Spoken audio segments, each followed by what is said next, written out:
Once again, a little bit windy, but that's because we're on the coast and, it's November. That's how it works. It's the Northern A Regional Final between the Windham Eagles and the Portland Bulldogs. Matt Boutwell with you here. Nick Perry will join us in a little bit. Right now I'm joined by the man, the myth, the legend, Mike Haley, who joins us here. And Coach Haley, we did the Windham-Portland game just a few weeks ago, and Portland won 42-21. They lost a bunch of players to injury in the first quarter, and they managed to run away from Windham, kind of pulled away.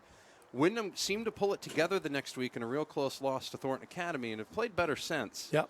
But the offense for Windham really hasn't been there. Like, they've been winning games with special teams and defense lately. Do you know what's going on with the offense? Young guys. Young guys? Young, and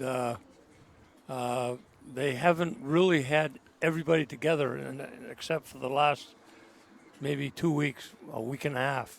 Meaning, there have been people that have been out of the backfield, and there have been people that have been out for the line. We had they run the spread. They were without their center for 2 games. That's not fun. Not when you run that offense. It's not fun. Well, I hate to say, like, he's the quarterback of whatever, because there's actually a quarterback on the offense, of course. But, I mean, the center is the quarterback of the offensive line, especially in a situation where you're running a spread offense. So, is Chevrolet going to see block kicks against Windham in their sleep? Once again, succumb to a block kick from Windham? I'll tell you, Windham has. I know they do this. They work on that every single night.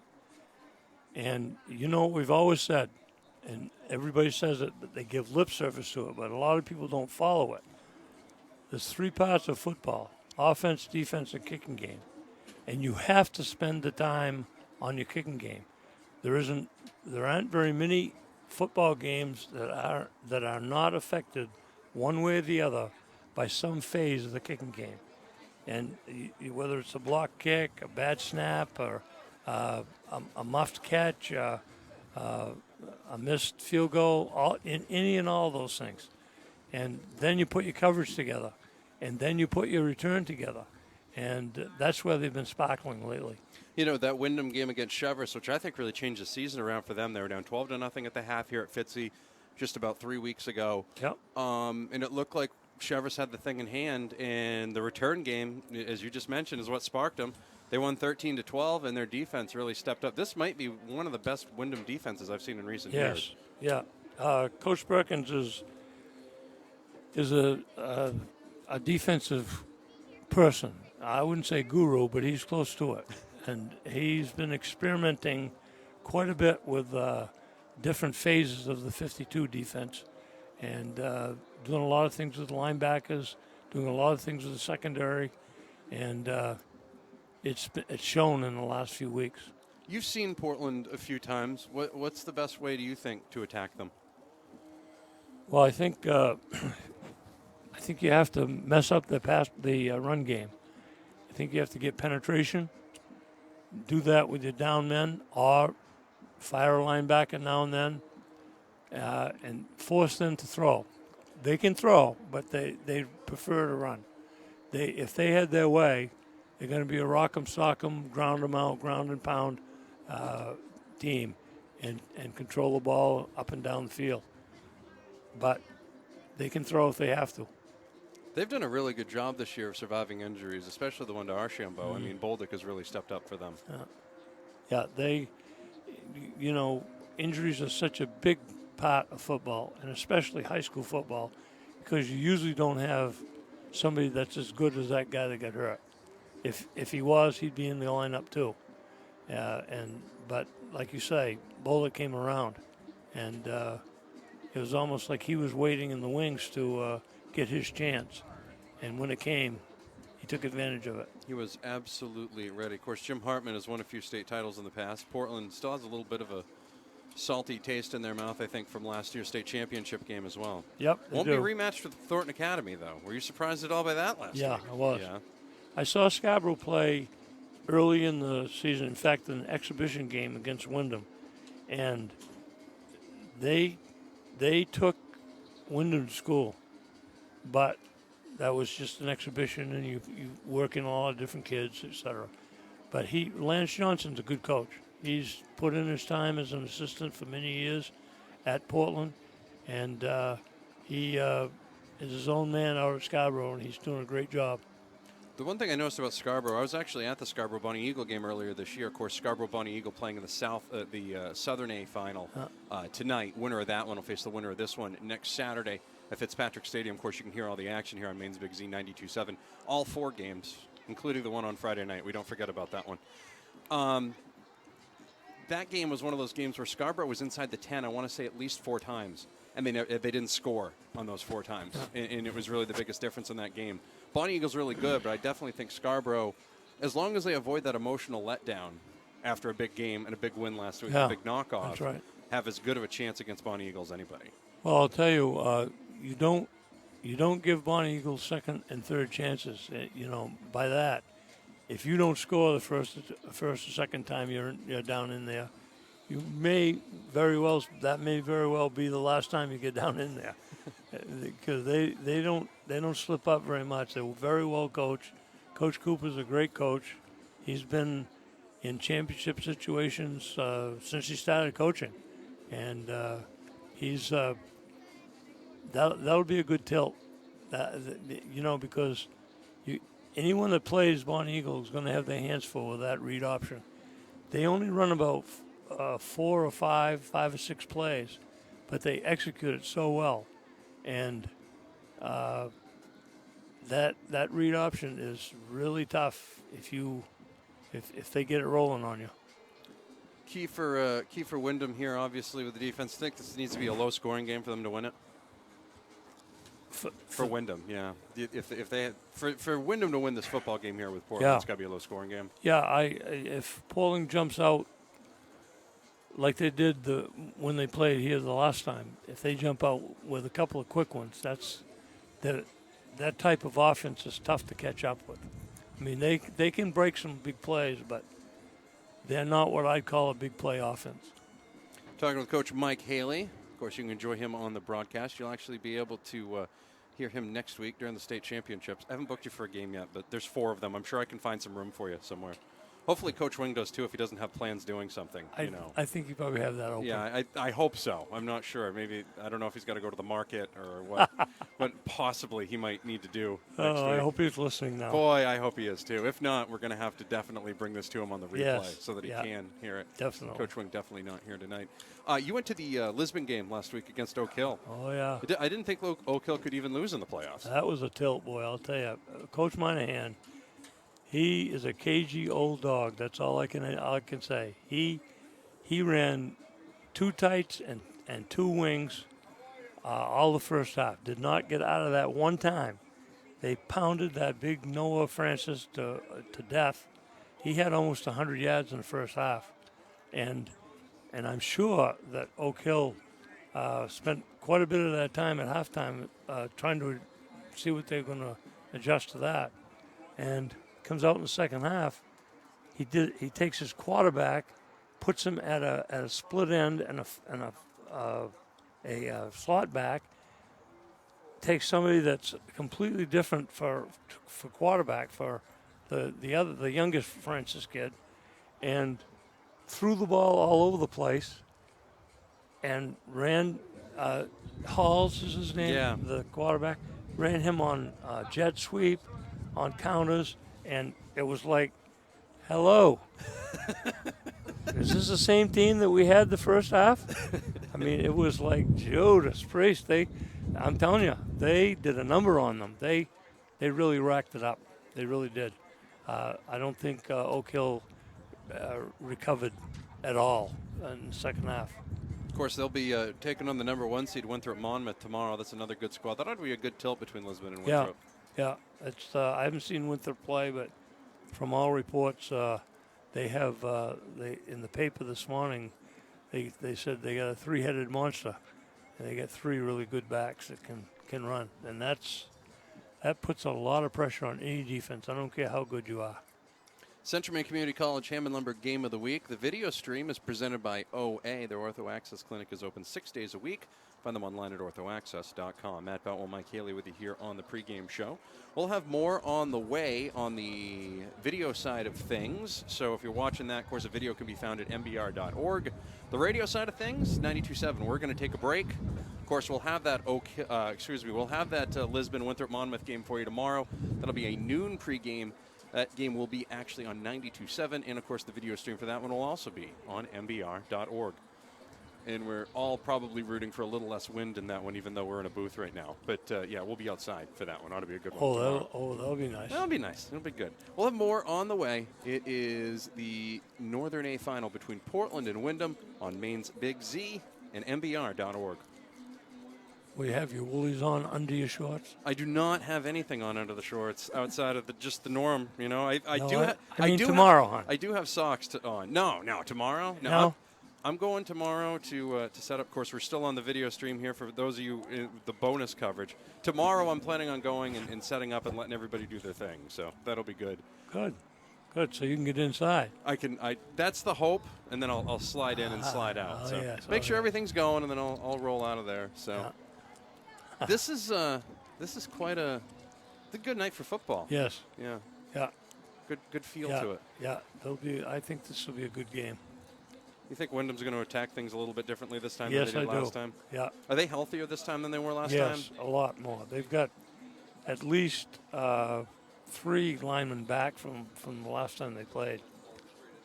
I want to make sure I roll through the sponsors here real quick because, they do pay for these video streams. We want to make sure that they're getting everything that they need. Of course, when you stay tuned for the coin flip, that'll be Maine Athletic Fundraising. They're the right choice for your fundraising needs. No risk, no upfront costs, no minimums.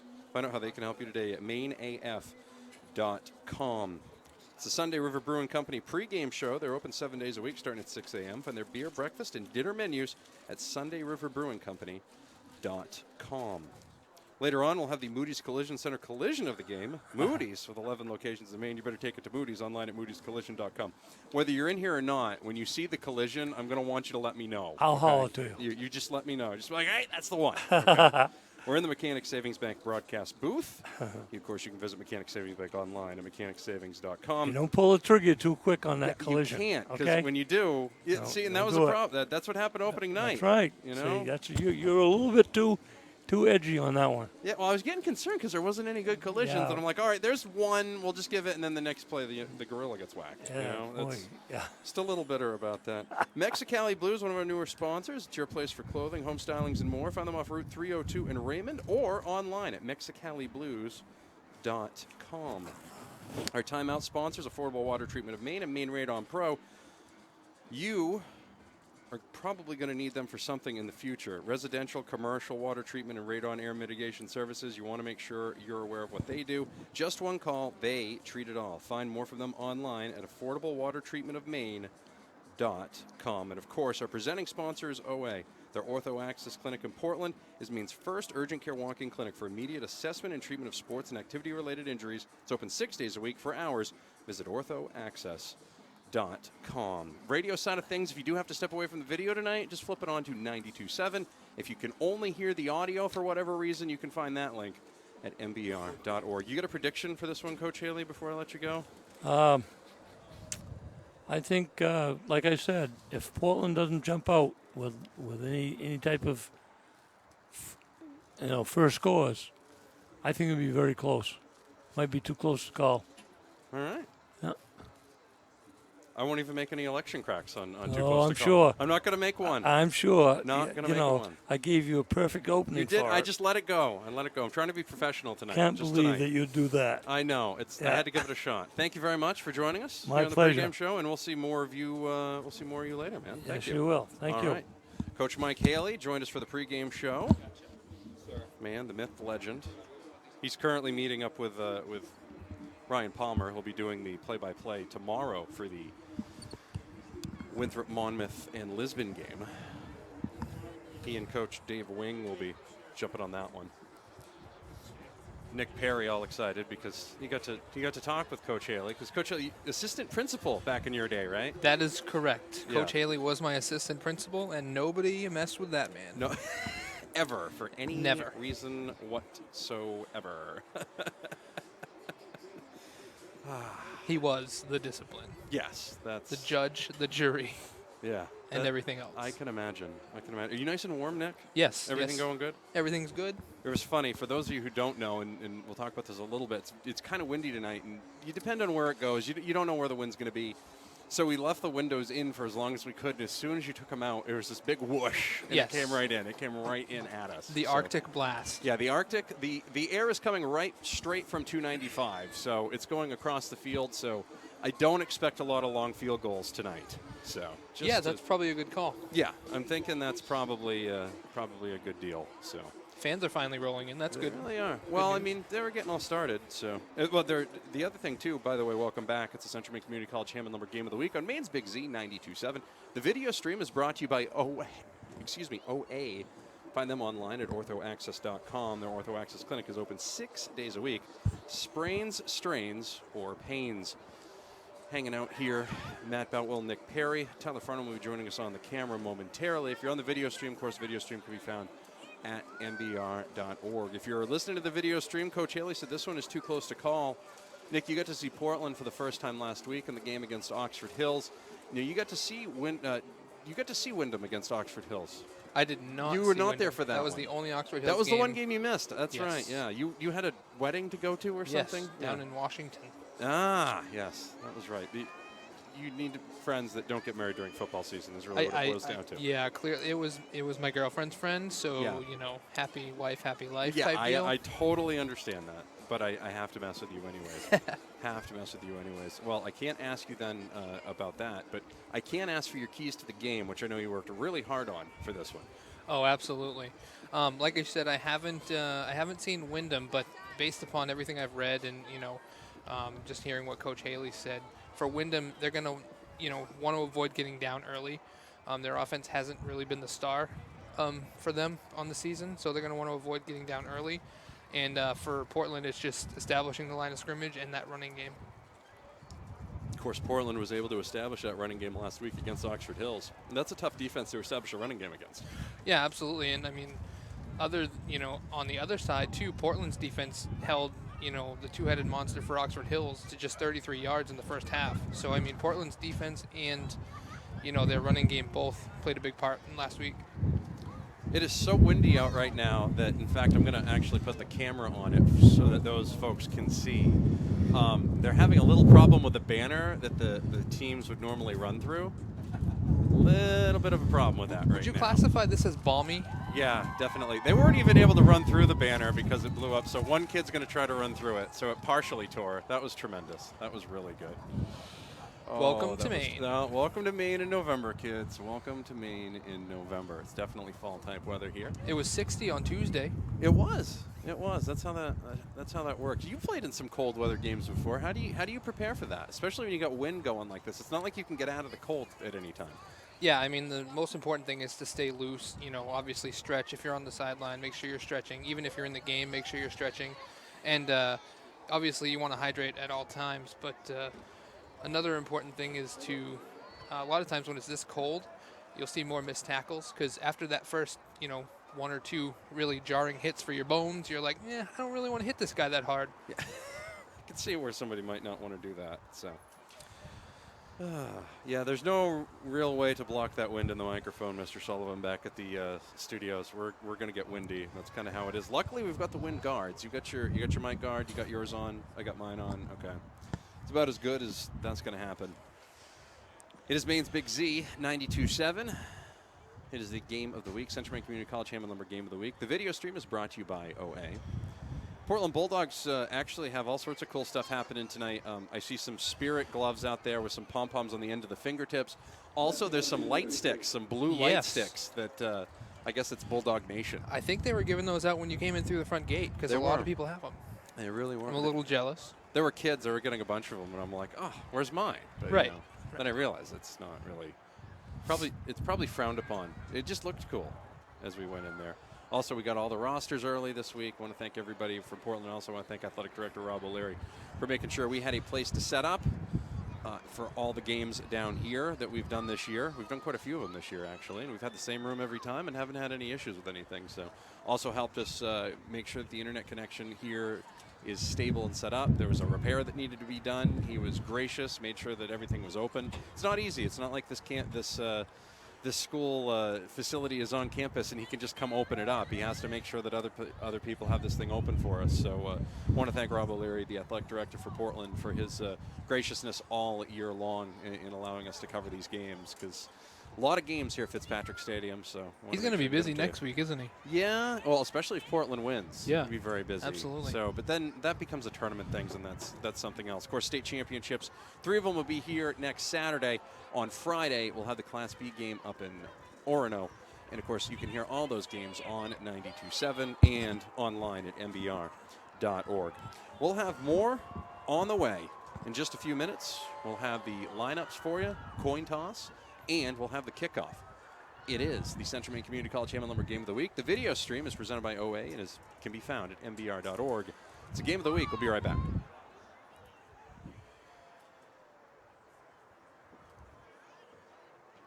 As always, I will have your score updates on Twitter. You got the tweeting going? I will have it ready. All right, good. How many games are tonight? 5? I believe so, 5. 3 tomorrow? Yes. For our video folks, I want to make sure I roll through the sponsors again for you. Of course, the NBR Game of the Week on video is presented by OA. The Ortho Access Clinic in Portland is Maine's first urgent care walk-in clinic for immediate assessment and treatment of sports and activity-related injuries. It's open 6 days a week. For hours, visit orthoaccess.com. We're hanging out in the Mechanic Savings Bank broadcast booth. Matt Boutwell, Nick Perry with you here. Tyler Farnham on the camera tonight. Of course, you can visit Mechanic Savings Bank online at mechanicsavings.com. The first year Mechanic Savings Bank has been on as a sponsor. I want to thank Rachel and the gang over there for helping us get these games on video for you. Moody's Collision Center sponsors the collision of the game. Moody's, with 11 locations in Maine. You better take it to Moody's online at moodyscollision.com. MBR.org is Maine's best resource for sports. If you're watching this game on MBR, you probably already know that. You can find daily scores, live and on-demand video and audio, and support your team at MBR.org, Maine's best resource for sports. Sunday River Brewing Company, they're our pregame show sponsor. We're in the Sunday River pregame show right now. They're open 7 days a week starting at 6 a.m. on the Sunday River Access Road in Bethel. Find their beer, breakfast, and dinner menus at SundayRiverBrewingCompany.com. National anthem time. We will be very silent and not kneeling for this.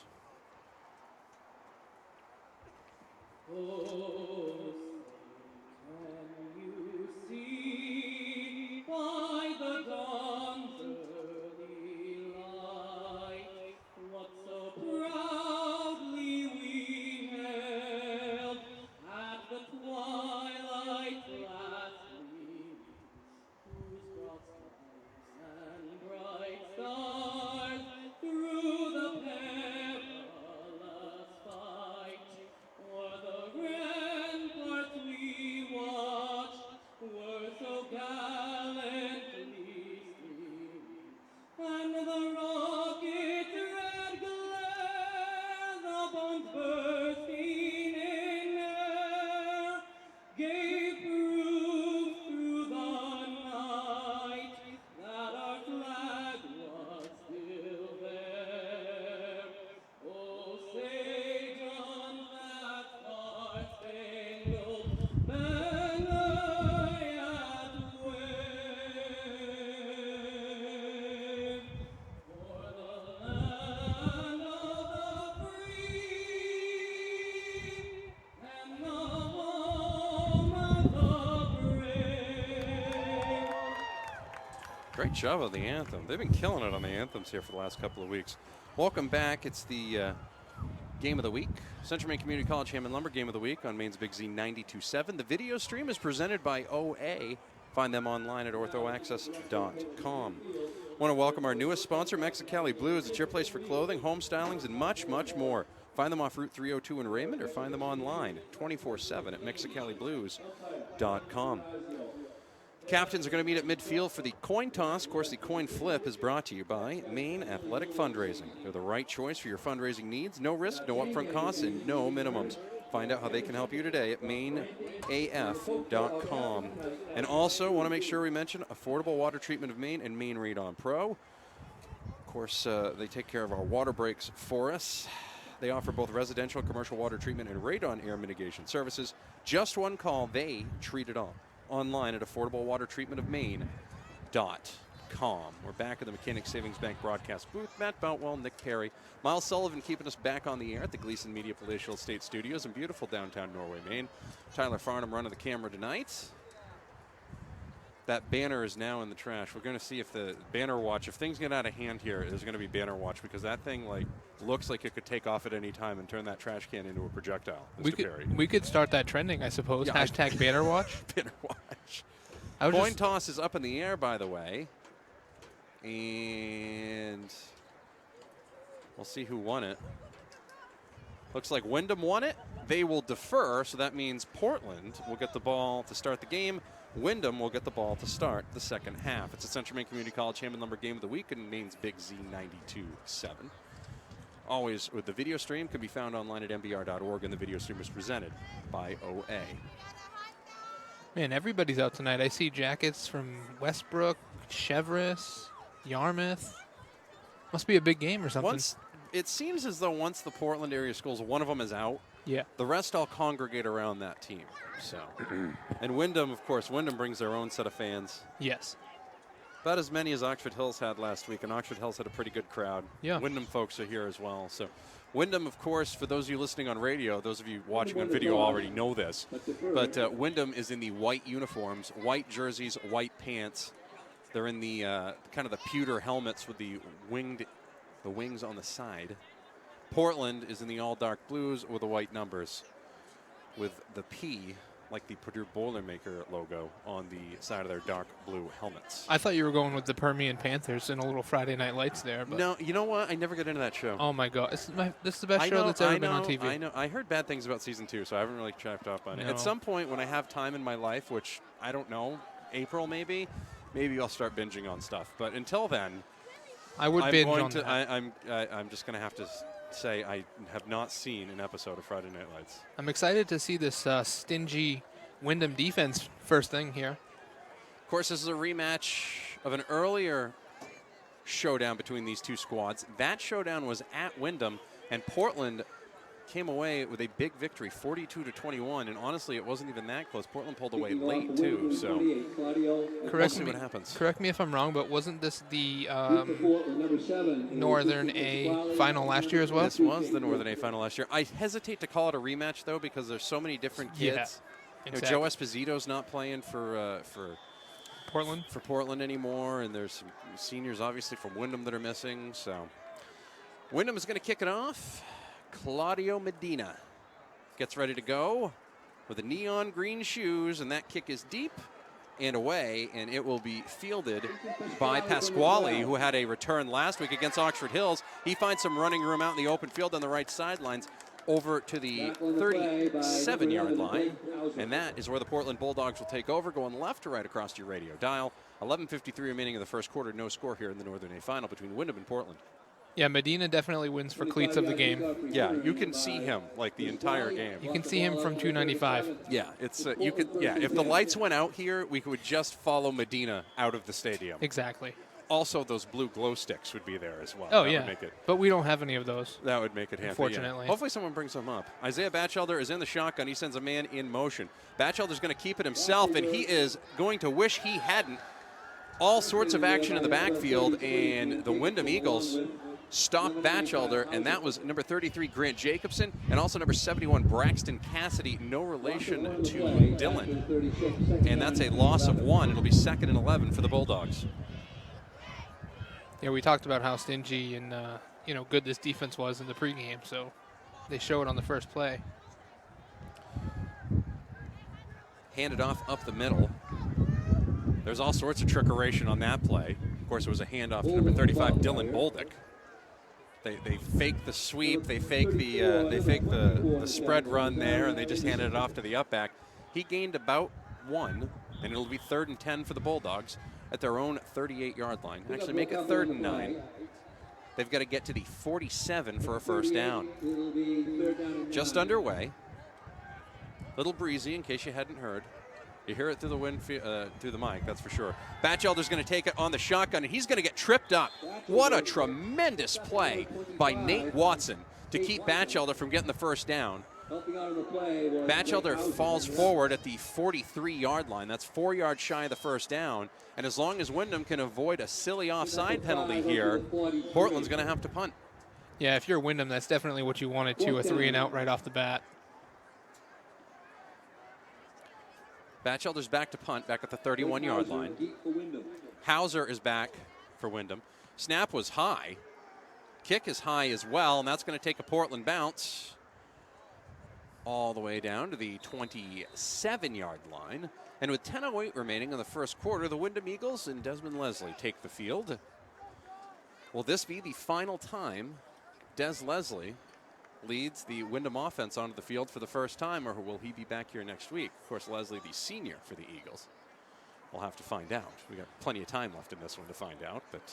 And did Coach Haley say that they run a spread offense? I haven't really seen them this year. Yeah, they do run the spread offense. As you see here, as they go three wide, 2 receivers to the left, 1 to the right. Leslie back to pass is going to be complete on a little screen play. That's to Nazari Henderson. He is going to gain nothing, however. In fact, he might actually lose one. And it will be 2nd and long. Clock ticking here in the first quarter. No score between Portland and Windham. And was he was the hero of last week, right, with that blocked kick? Yeah, he was the hero of last week with that one. Of course, this is the second year in a row that, this is actually, I don't think it was the second year in a row, but the year before, I believe they knocked off Chevrolet because of a blocked extra point, actually. Leslie, back of the shotgun, has plenty of time to throw, has a man, and he just overthrew him. That would have been a touchdown. Griffith Hebert was just a hair behind it. Tough to throw into this wind, and I don't know if the wind got that one or not, but it sailed probably about 2 yards away, and Hebert just was not able to get there. That was 6, Nick. Yeah, oh yeah, he had nothing but numbers and end zone in front of him on that, and the wind definitely could have played a part in that, but nice throw, regardless. To cut through that wind to even make it that close is pretty impressive. The wind is a crosswind, so there will be some issues with that tonight. Windham going with the spread again. 2 receivers to the right this time. Leslie back to pass. Looking. He's rolling out. He's going to throw it. He's got a man, and incomplete. It was intended for Hebert, but the ball hung up there, and that wind once again showed what was going on. Hebert then had triple coverage as Leslie kind of was rolling out to his right and fading away there, incomplete, and both offenses go 3 and out on their first drives.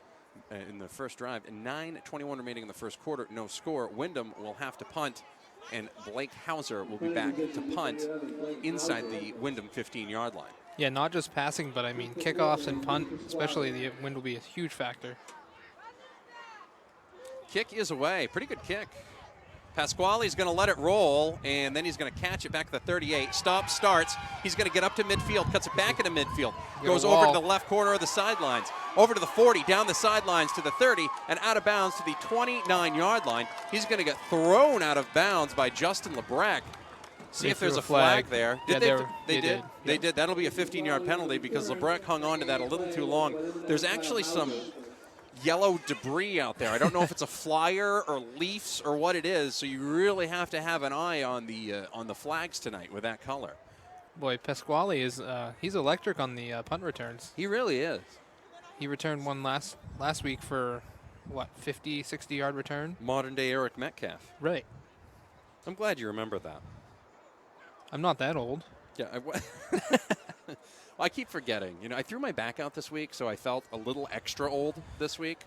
Well, understandable. So it's one of those deals where you mention something to somebody and they just look at you. Like sometimes I'll say something to my kids and they'll be like, I have no idea what you're talking about. And then you tell them to Google it and you're like, really, I am kind of hitting that point. So looked like there were offsetting penalties on this one.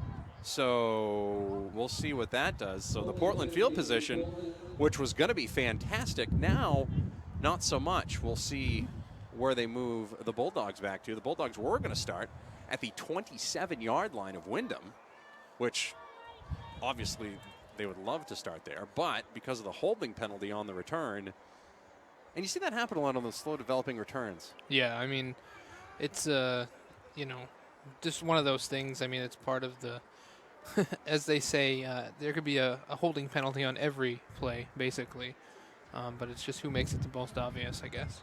Well, it's also, too, when you have to hang on for that long, I mean, you can only hang on to that block for so long. So right. See, that was my advantage. People just had to run around me, and that took long enough.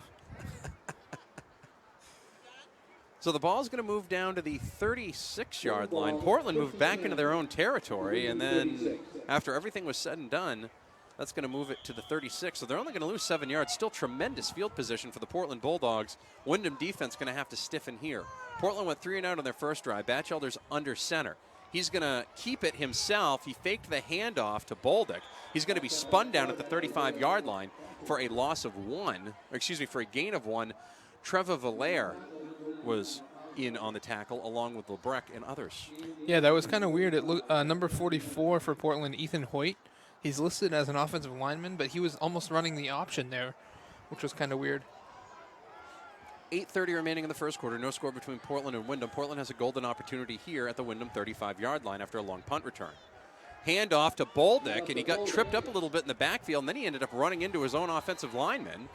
And then he gets stuffed, and the ball is out, according to Windham. We'll see what the officials say. The officials are talking about it, and it is. That play didn't look right from the start, Nick. It looked like Bolduc had a tough time getting his footing, and I don't know what happened. I don't know if the ball got stripped from him or if it came out. It's a cold night. The ball can be cold. But, and I do not want to talk about PSI, obviously, but it looked like he was fighting to get through the back of his blocker. Yeah, he ran right into his blocker initially, and then he was trying to fight through, and he was stacked up, and it looked like 2 people were trying to bring him down, and the third person was in there stripping the ball. 8:13 remaining in the first quarter, and this Windham defense is off to a tremendous start. They've already forced a turnover. Des Leslie takes over at the 31-yard line. They're once again in the spread. This wind has not changed their passing, or has it? Handoff to Hauser on the sweep, and he is going to get back to the line of scrimmage. Luckily, he put about 28 miles on his odometer there, but only gained about an inch, if anything. It'll be second and long. Yeah, that was a great play by number 5 for Portland, and that is Isaiah Batchelder. Does it both defensively and on offense, so just strung it out, and great individual tackle. Clock continues to move here. 7:40 remaining in the first quarter. No score between Portland and Windham in the Northern A final. Leslie is all by himself in the backfield in the shotgun. 2 receivers to the left, 1 to the right. Pitch, or the short pass, is going to go to Hauser up to the 38-yard line. That'll gain about 2. Excuse me, the 33-yard line, gain about 2. They got to get out to the 41 for a first down. It'll be 3rd and 8. It's interesting that he threw to the shorter receiver there, because the receiver who was further out wide had a lot of room. They were playing back off him a lot more than the inside receiver. The 33-yard line. 3rd down and 8. Henderson flanked out to the wide right. Hebert to the left. Leslie's going to run it himself this time.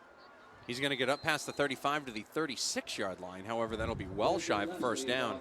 Set up a 4th and 5 for the Eagles. Keeps the clock running with 6:50 remaining in the first quarter. And right now, defensive battle between the Portland Bulldogs and the Windham Eagles. Yeah, I think we certainly expected that, especially with the weather. And both these defenses are they've been superior all season. Hauser's back to punt it at the 25. And you got a whistle on the play. Was there a flag down, or did somebody call timeout? I'm not sure. I didn't see anybody move early. We'll see. If there was an offside, there was an offside against Portland. How does this change be a first things? Down, or really close, one of the two. There's going to be some. There's the legendary Tom Shard walking by, shaking hands like a politician. Shaking hands, kissing babies. Moves the ball out to the 41. Chard 2020, I guess. Gives Windham a 1st and 10. Yeah, That will be a 1st and 10. Huge. This is 2 key mistakes for Portland, a team that rarely makes mistakes, has had 2 early. Wyndham could not take advantage of the turnover. Let's see if they can take advantage of the offsides on the 4th and 5 on the punt attempt. That's a big-time mistake, and I'm sure Coach Hartman is not impressed. Yeah, mental mistakes, especially in this far into the playoffs, can just be crucial. Leslie in the shotgun. He's going to send a man in motion. That'll be Hauser. Leslie's going to keep it himself, and he's going to find a little bit of running room. Not a ton, but more than they have been finding. He gets out to the 45-yard line. This looks like where the line judge will mark him. That'll be a gain of about 4. It'll be 2nd and 6. I feel like he got a really good spot on that, too. I thought he did, too, actually. It's kind of a weird spot because the line of scrimmage is actually like the 41.5-yard line. and they got to get to the 48.5-yard line for a first down. They're on the near side of the field. Windham going right to left across your radio dial. Leslie back to pass. Looking, throws, incomplete. And that's going to be pass interference. And I could not believe that wasn't thrown sooner. The Portland fans are not impressed. However, Jake Nope, who signed his letter of intent to go play baseball this week at the University of Manhattan, I believe, was all tangled up with Hebert. And back at the 40-yard line, that'll be a 15-yard penalty. Yeah, I mean, there's really no question about that one. Contact before the ball was even thrown, really. There was really there was no question about it. I was just about to say I'm not sure where the flag is. I think the ref was a little gun shy on that one for some reason. Well, the other possibility is the flag was frozen inside his hands, true. And he wasn't able to get the thing out right away. So. Or his hands were in his pockets warming, and he didn't want to take them out. Right, that could have been it too. Either way, and frankly, I don't blame him. 5:31 remaining in the first quarter. Another first down for Windham by way of penalty. Leslie back to pass, has time, throws it up for Hebert. He makes a beautiful catch at the 20-yard line down to the 19. He was tackled by Pasquale, but boy, oh boy, the Windham Eagles starting to find something down that right sideline. Yeah, that's a huge first down too. I mean, their last first down was on a penalty, but momentum-wise, that's a huge first down for their offense. Ball now at the 18-yard line. 5:25, the clock is ticking. Ball is at the Portland 18-yard line. Of course, you can watch the live video stream for this game at mbr.org. Although there are some people right now doing Facebook Live on their phone. I got to tell you, going to be a little shaky for that. Yes.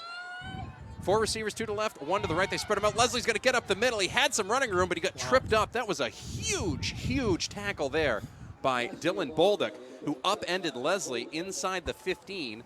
They're going to mark him. Actually, they're going to mark him just shy of the 15-yard line. That looked like it could have been a touchdown, Nick, or at least a big gainer for a first down. But Bolduc, the last man standing there, got a hold of Leslie's leg and upended him. Oh, yeah, that was a huge hole there. And we talked about how great Bolduc's been, on the offensive side. But I think he played better on the defensive side last game for sure.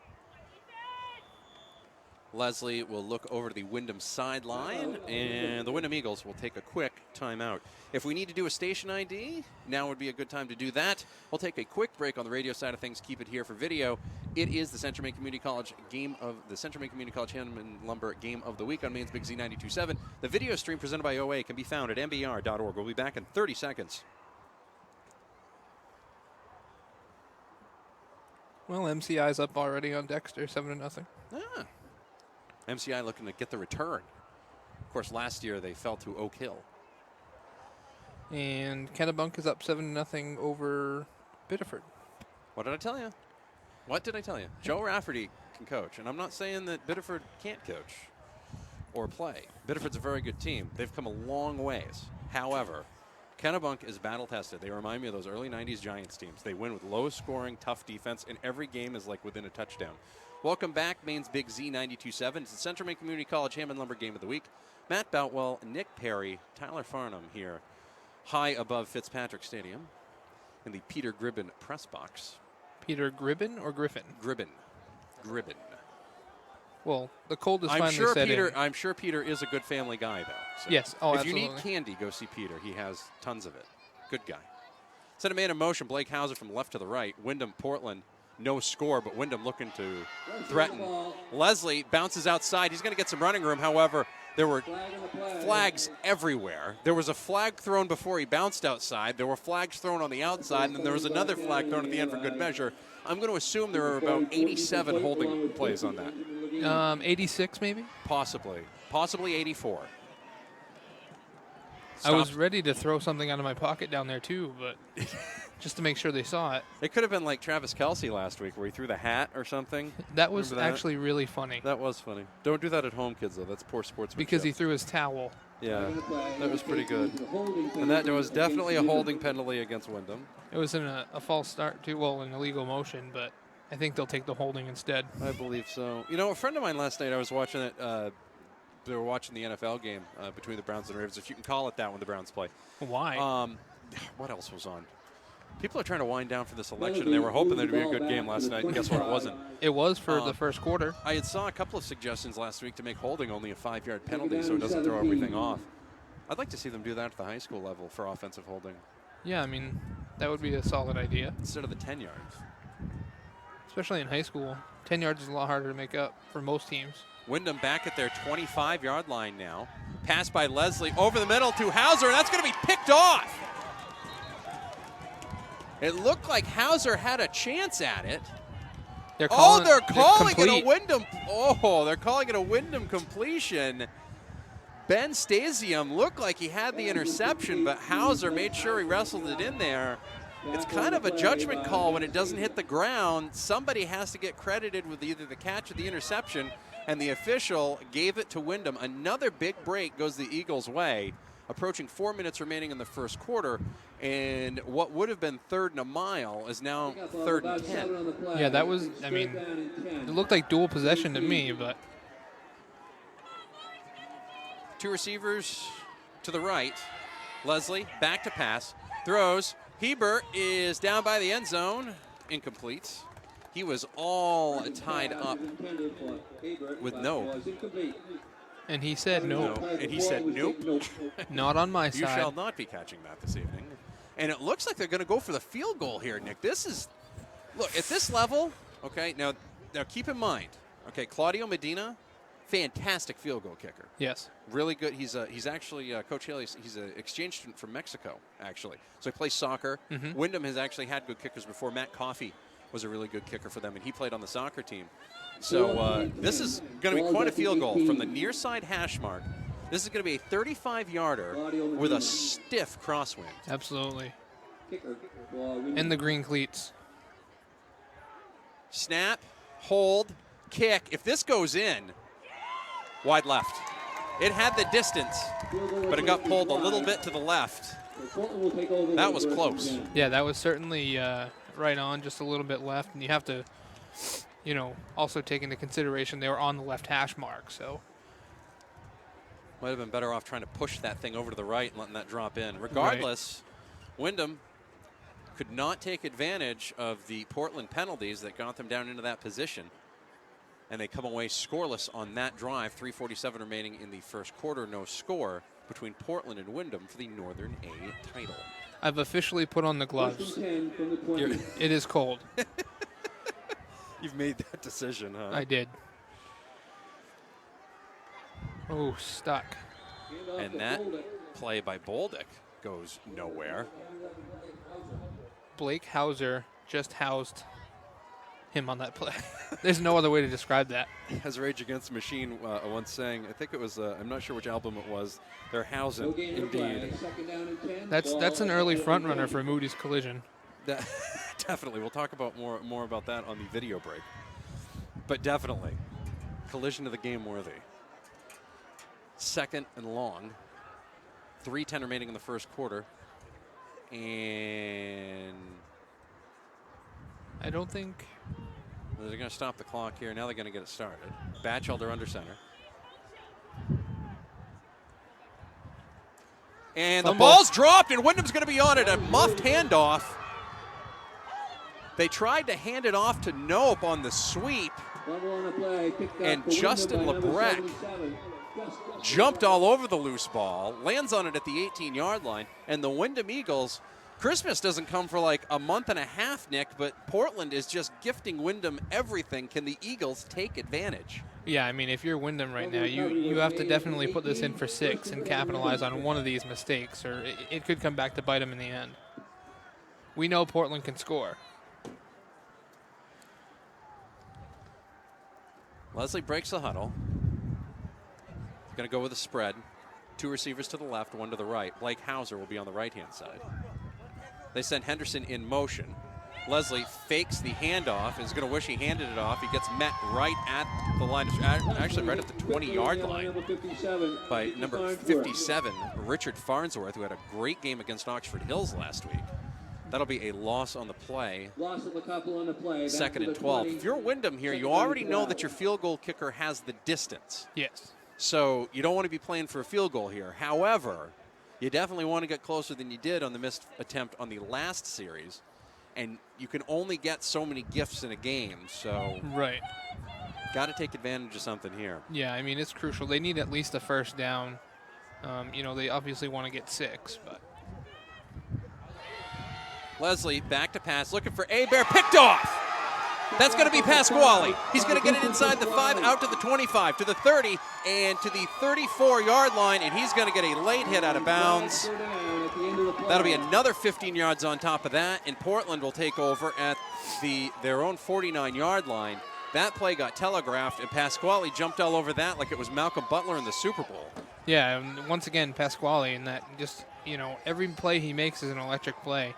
And when he first picked that off, I thought he was going to take it the distance because there was really nobody over there. But Windham was able to cut off the angle, you know, fortunately for them. But how many more mistakes can they not capitalize on here in the first quarter?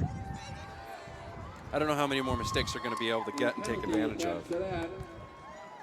2:04 remaining in the first quarter. And actually, they're going to move that all the way up to the Windham 45-yard line.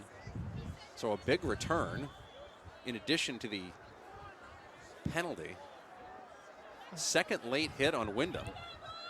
I formation. Bolduc is the deep back. Pitch from Batchelder to Bolduc, and he's going to get stuffed right at the line. No gain. He'll be second and long. And you wonder, Mr. Perry, yes, if the defenses are going to have to be the ones to score in this one. Yeah, I mean, based on, you know, this first quarter, nobody's really given up more than a few yards per play. And just on that play, you know, just fundamentals on the defensive end there. And we need to check on the banner. It has officially fallen over for those who are wondering. The can has been tipped over. Now trending. I formation again. Oh, they're going to fix it. They send nope in motion from the left to the right. Toss out to Bolduc. He finds some running room. Cuts it back inside the 40, and he dives forward to the 36-yard line. He's going to be close. He's going to be just shy of the first down. They're actually going to mark him down at the 37. And it's going to be 3rd and 1 here for Portland. And this is definitely a 4-down situation. And if you're Windham, you want to watch out for the play action pass here. Absolutely. Portland showed last week that, you know, they're not afraid to throw either. 3rd and 2. They're going to say 3rd and 2. I'll call it 3rd and a long 1. Batchelder under center. Going to hand it off to the up back. Ooh. That is number 44, Ethan Hoyt. He got stuffed at the line, and I don't think he got it. In fact, he's going to be a yard shy. And it's going to set up 4th and long here for Portland. Excuse me, 4th and short here for Portland. They got to get to the 35 for a first down. They're at about the 37 still. Need to gain nothing. Quick score update for you, Matty. Scarborough 7, Bonnie Eagle 6. Thank you very much. Of course, you can get all the scores if you're just watching the game tonight. Let's say you get this one on your Roku and you're watching on YouTube, which I would totally suggest, by the way, NBR Sport on YouTube. You can actually get all the scores updated at nbr.org. Just grab your tablet, and the Twitter feed is on the left-hand side, and all those scores will be updated right there because everybody's at the games. That is going to not end the first quarter? They're going to take a timeout here? Yeah, it looks like Portland's taking a timeout. Their coach is upset about the spot, I believe. Jim Hartman is unimpressed with the spot here with 1.6 seconds remaining in the first quarter. That'll leave Portland with 2 timeouts here in the first half. 1.6 seconds remaining in the first quarter. I was really surprised that they took that timeout. I figured they'd wait for the quarter to wrap up, but apparently there wasn't enough time for that without getting a delay of game penalty. Yeah, he was right in the ref's ear on that one. I'm not sure what he was so upset about. I mean, I assume it's the spot, but he might have seen something else as well. That's true. And the banner is fully tucked away now. They finally stuffed the whole thing in there, which is really impressive. Looks like Winslow has an early lead over MDI, 7-0. Nate St. Amand with a 46-yard touchdown run. 9:06 left in the first there. MDI has 2nd and goal right now with 2:34 left.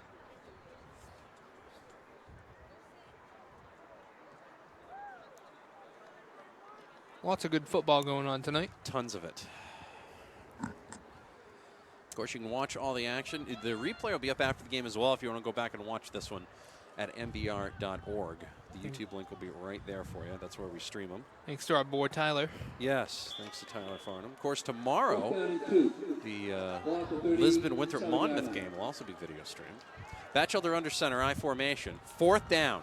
Pitch. Bolduc, and he got stuffed, and I think with second effort he's going to get it. He got shoulder tackled, and then he bounced forward for enough for a first down. Yeah, good hard-nosed running there. Like you said, he got stuck and was able to lean forward and get that big first down for Portland. And we're in second quarter. Windham is talking to the officials. That ends the first quarter. For some reason, Grant Jacobson was talking to the official. I don't know if he was getting a clarification or what is going on, but might have been talking about a holding. He did a really respectful thing there. That's what players are supposed to do, especially ones in leadership positions. End of one quarter of play, and we're right back where we started. No score between Portland and Windham. It's the Central Maine Community College Hammond Lumber Game of the Week. The video stream presented by OA can be found at nbr.org. We'll be back in a minute.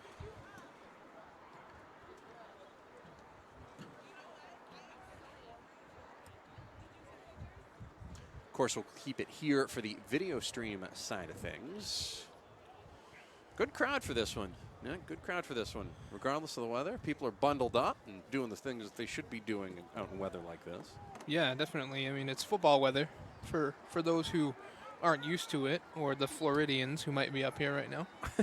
I actually saw a couple of guys today when I was out at lunch, and they were getting ready to go down to Florida. They were all ready to go. Welcome back. It's the Central Maine Community College Hammond Lumber Game of the Week. Matt Peltwell, Nick Perry with you here. The video stream is presented by OA and can be found at nbr.org. First down for Portland. Handoff on the counter to Nope. He's going to get up to the 32-yard line. Man, this Windham defense is certainly stingy. Very stingy. The last time these two teams played, they had it was actually they had a bunch of injuries in that game. I believe Archambault ended up getting hurt, and they ended up losing a running back as well. So all sorts of things changed for them in that one. They still managed to put 42 points on the board. I don't think Windham wanted that to happen again. No, not at all. Gain of 2 in the last play. Second down and 8. Griffin Foley also had a great game for Portland last time these two teams played as well. Second and 8. Batchelder back to pass, looking, throws, it's complete, out into the flat to Hoyt. He's going to get inside the 25 and down to the 22-yard line. Gain of 10 and enough for a first down. Stops the clock with 11:10 remaining in the first quarter. If they marked him out of bounds, that'll stop the clock completely. If they didn't knock him out completely, no, they didn't knock him out completely, so the clock will run as they reset the chains. Yeah, Portland back in business. Not easy to tackle him one-on-one when he's bearing down the field. There's been a lot of those big, those upper body tackles. Portland might break a couple of those because it doesn't take them long to not worry about that. Bolduc finding a little bit of running room, and Nazari Henderson has to basically hang on for a piggyback ride inside the 20 down to the 19. Gain of 3, second and 7 for the Bulldogs. That was still a great play defensively, though, because he made the tackle while he was being blocked, so that's never an easy task. Can't imagine how good it feels on the old cold fingers right now trying to jersey tackle. Can't imagine. Batchelder under center, I formation. Bolduc is the deep back. Hoyt is the fullback in the Tom Rathman role. Pitch to Bolduc on the left side, off left tackle, inside the 15, down to the 14-yard line. They got to get to the 12 for a first down, so it'll make it 3rd and 2. Yeah, Portland's doing a good job of leaving their third downs manageable, too. 3rd and 10 in high school is usually, obviously, a lower, completion. Or, I guess, I don't even know what I'm looking for the word there, but the conversion rate is a lot. There you go, yeah. You had the right letter there. I did. Good. Yeah. I did. Those are big words, Nick. Those are big words. I try. I try to avoid the big words. Sometimes you forget what they mean. 3rd and 2. I formation. They go to the pitch to Bolduc again, and a beautiful block by Hoyt. And Bolduc gets down the sidelines into the end zone. Touchdown, Bulldogs. Yeah, you nailed it. Perfect block by Hoyt there to spring Bolduc on the outside. Portland looks like they found something on those sweep plays. So after the interception and the gifts that Windham were given were taken back, they basically returned them for in-store credit. Portland took advantage, went all the way down the field, 6-0 Bulldogs. 9:28 remaining in the first half. Yeah, we'll see how Windham responds here because, like we said, their offense has struggled as of late. So Jake Nope will hold it. Quinn Clark will kick it, and the kick is blocked. And that will stop that. Windham very good at blocking kicks and on the special team side of things, and they show it right there. Will that missed extra point come back to haunt the Bulldogs? Have to stay tuned to find out. 6-0, 9:28 remaining in the first half. Portland leads Windham. We will be back. It's Maine's Big Z, 92.7 Central Maine Community College Hammond Lumber Game of the Week. The video stream can be found at nbr.org. Is presented by OA.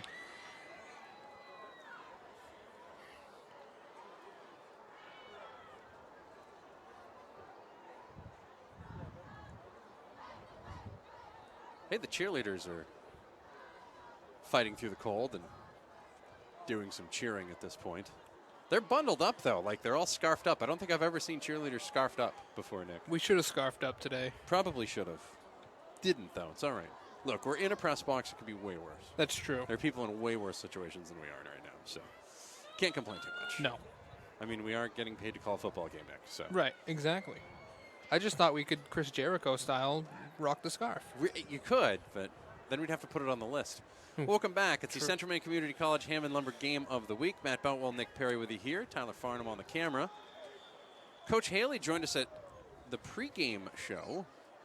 Of course, Mr. Michael Hoffer from the Forecaster will join us at halftime. Portland leads Windham 6-0. Bolduc with a touchdown run on the last drive, and we'll see what Windham does here. Got three receivers back deep. Clark's kick is going to be off to the left, intended for Hauser.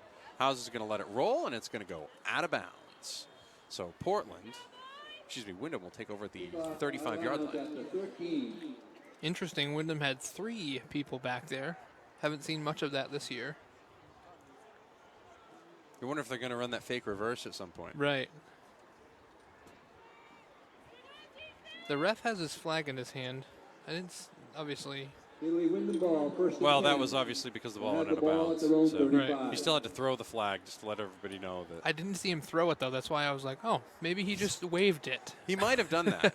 I think he attempted to throw it, and I think it just got lost in translation. Don't want to pull a quad picking it up or anything. Kyle Hauser is out there. 4 receivers. Screen pass. Hebert out past the 40. Gain of 5. That's when, I touched on it earlier. Basically, he's got a lot of cushion out there, and he had thrown to the inside receiver twice with barely any cushion. So interesting to see him finally go to the outside receiver on that. It's a good first play there for Windham on this drive. They've got to answer back. They had 2 drives in a row where Portland gave it up to them. One with a fumble. Actually, there were 2 fumbles, and there was an offside on a punt. Hauser looked like he was going to run for a while, and then he got Goldberg speared there by Farnsworth. Gets up to the 42-yard line. We're on a roll. That's 2 wrestling references in the second quarter. It was very spearish. I didn't want to go with Rhino there. No. I figured Survivor Series is coming up, so, Goldberg is, actually doing stuff now. So. He is the attraction, yes. He really is. 3rd and short. Ball just past the 42-yard line. Got to get to the 45 for a first down. 8:19 remaining in the first quarter. It's 6-0 Portland over Windham. Leslie to pass to Hebert. Breaks a tackle down the sidelines. And if Batchelder might be the only way to catch him, gets him at the 20-yard line. Huge play for the Windham Eagles. And a nice play out there. I think it was Hauser. He could have gotten the block in the back or a holding or something like that, and he just stepped away. But unfortunately, he couldn't get in front of Batchelder to break, if you're a Windham fan, to break Hebert loose for the touchdown. Yeah, that was an incredible mental play there. Like you said, a lot of times you have the in your mind that you want to make that block, but real smart there by Hauser. Leslie in the shotgun. 2 receivers to the right, 1 to the left. Leslie's going to run right up the middle, and that's going to loosen things up a little bit. He's going to get to the 10-yard line. That should be enough for a first down.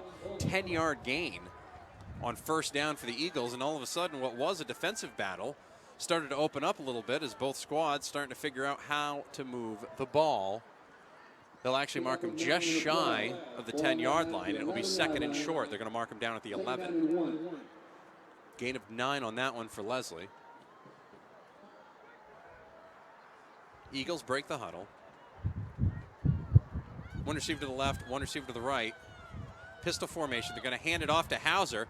He's going to break tackles inside the 10 and down to the 6-yard line. Another first down. Gain of 5 for the Eagles, and you're right. First and goal for them at the Portland 6-yard line. This is such an important drive for them to answer. And to convert the extra point if they score. Exactly. MCI is up 21-0 for those who are interested. Of course, MCI looking for a return to the state title game. Last year they played in Orono, lost to Oak Hill. This year they would be down here. They will face the winner of Winthrop, Monmouth, and Lisbon tomorrow, which you can hear on Maine's Big Z 92.7, and you can watch online at mbr.org. Hebert's going to get called for a false start out on the left side, some type of illegal procedure penalty, and you can't do that in this situation. No. First and goal from the 6 now becomes first and goal from the 11. Doesn't seem like a ton, but still makes it a little bit of a challenge. A little bit more of a challenge than it was. In fact, it's going to move back to the 12-yard line. Yeah, absolutely. Mental mistakes. Brewer and Brunswick tied at 6 after 1 quarter. Interesting. Of course, Brunswick has been steamrolling teams all year. Brewer was in that shootout with Coney last week. Leslie's going to run it up the middle, and he's going to get all that yardage back. They're going to mark him at the 5-yard line, gain of 7. And it's amazing how much that middle has opened up since those completed passes on this drive loosened up the Portland defense. That will certainly do it. 6:20 remaining in the first half. 6-0. Portland with the lead over Windham. The Eagles, however, looking to answer.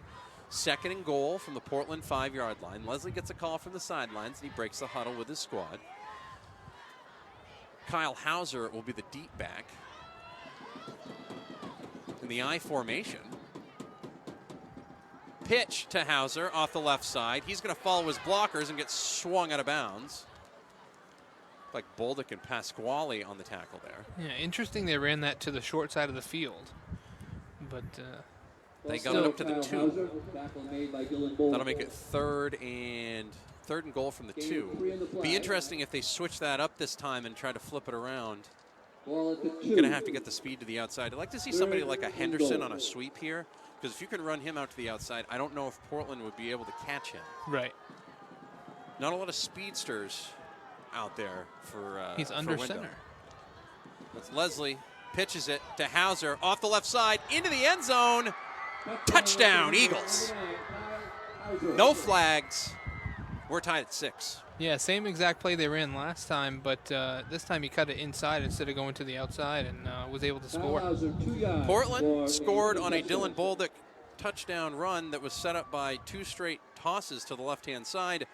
Windham does the same thing on the other end of the field to tie it at 6.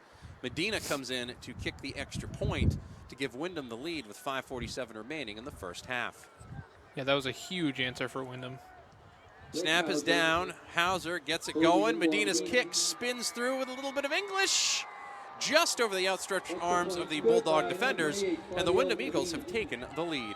7-6, Windham leads Portland. It's a Central Maine Community College Hammond Lumber Game of the Week on Maine's Big Z 92.7. The video stream presented by OA can be found at mbr.org. We'll be back in 30 seconds on the radio side of the dial. We continue here on the video side of things. We don't leave you on the video. We do not. Of course, make sure you stay tuned for the Moody's Collision Center collision of the game. 11 locations throughout Maine. You better take it to Moody's online at moody'scollisioncenter.com. We're in the Mechanic Savings Bank broadcast booth. Find out more about them online at mechanicsavings.com. Nice and toasty Mechanic Savings Bank broadcast booth. Yeah, I'm going to ask them to turn up the AC in a few. Welcome back. Yeah, it is a little toasty in here. Yeah. A little bit.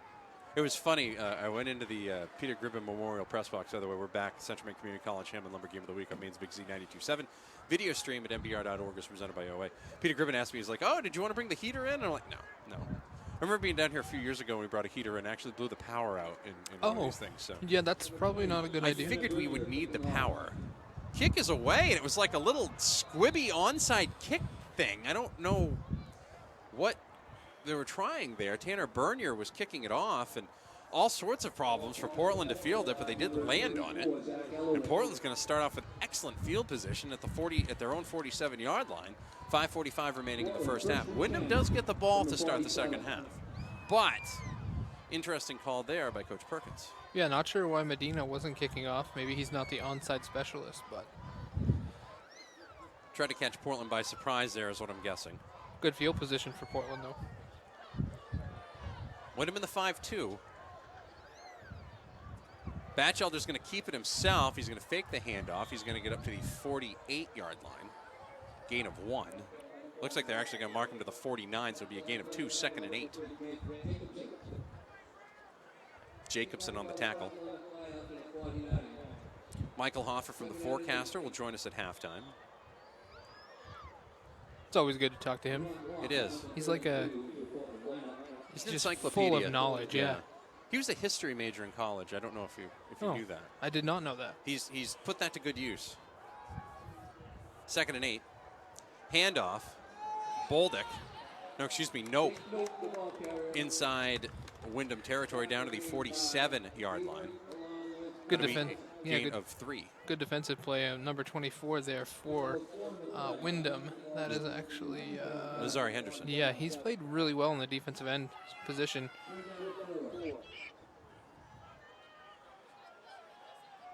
It's actually, they've got him playing defensive back, but they've got him up close to the line. He's almost playing like an Eric Weddle or like a Rodney Harrison out there, or a Patrick Chung, kind of as that extra linebacker sort of deal as a defensive back. Pitch to Boldick. That was the play they scored the touchdown on.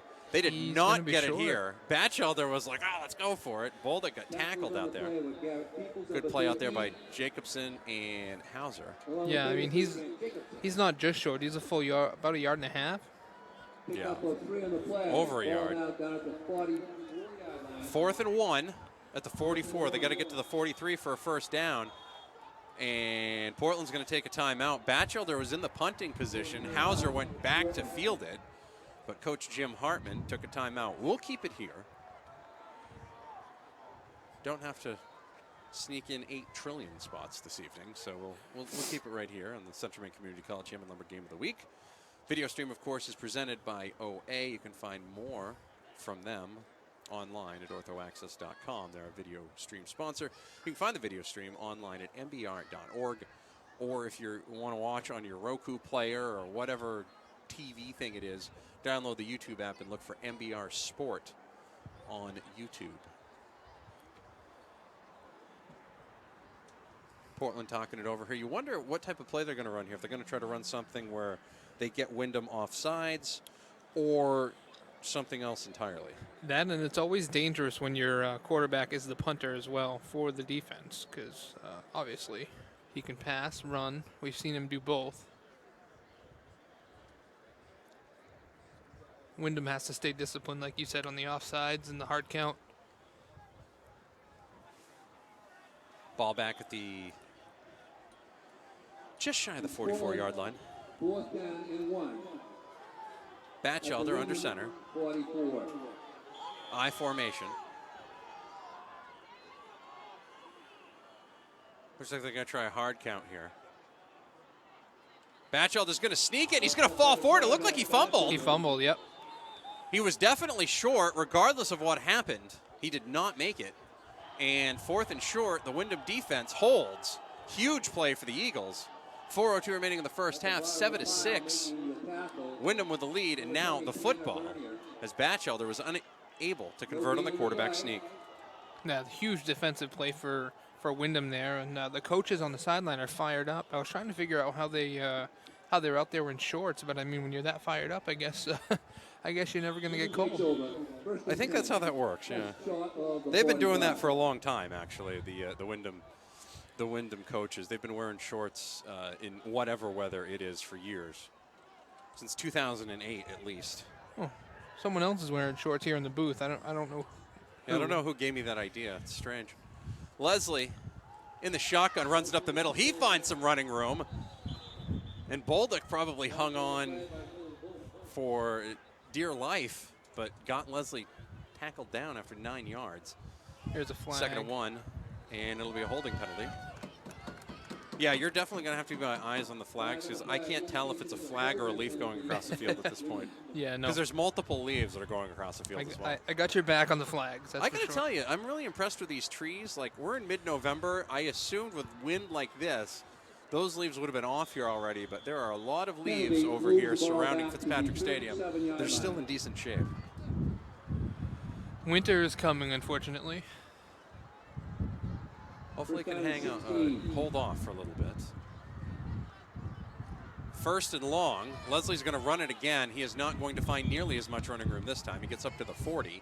He was back at the 37, gain of 3. That's going to make it 2nd and 14 for the Eagles.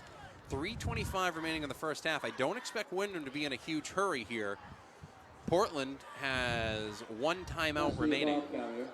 And Windham also gets the ball to start the second half because they did the old Bill Belichick defer thing after they won the coin toss.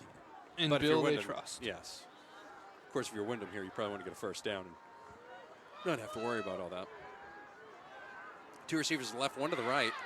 Throw is out to the right, out to the left, and that is complete to Henderson. He had to go down towards the turf to catch that. He catches it up past the 45 to the 46, and that is going to make it 3rd and 8. Windham has to get just inside the 46-yard line of Portland. We'll say you got to get to the 45, really, to just round it off. 2:30 remaining and the clock is ticking. Windham leads Portland 7-6 in the Northern A final.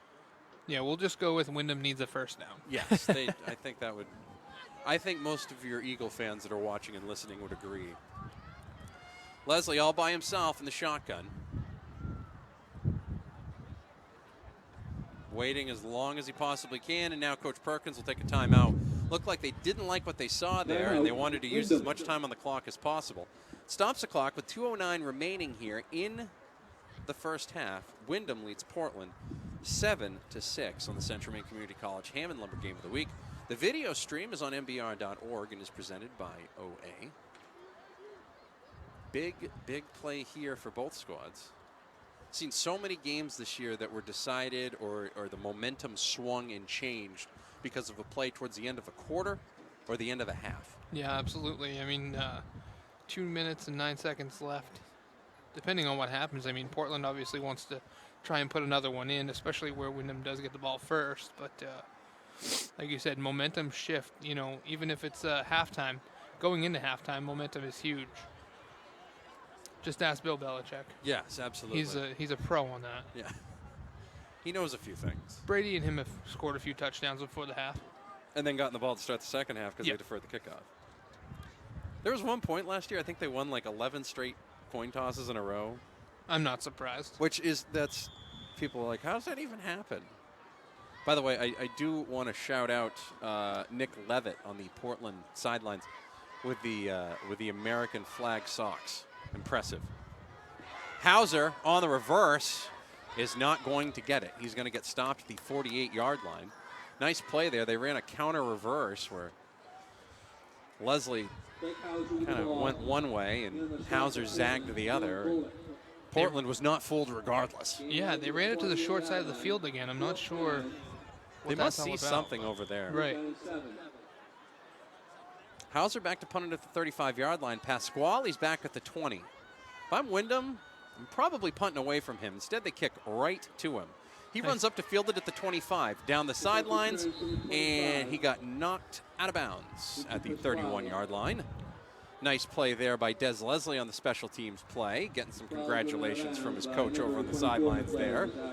So Portland takes over, 31-yard line. Yeah, it's probably not a bad idea to keep the ball away from Pasquale on the punt return. I think Oxford Hills learned that one last week. Absolutely.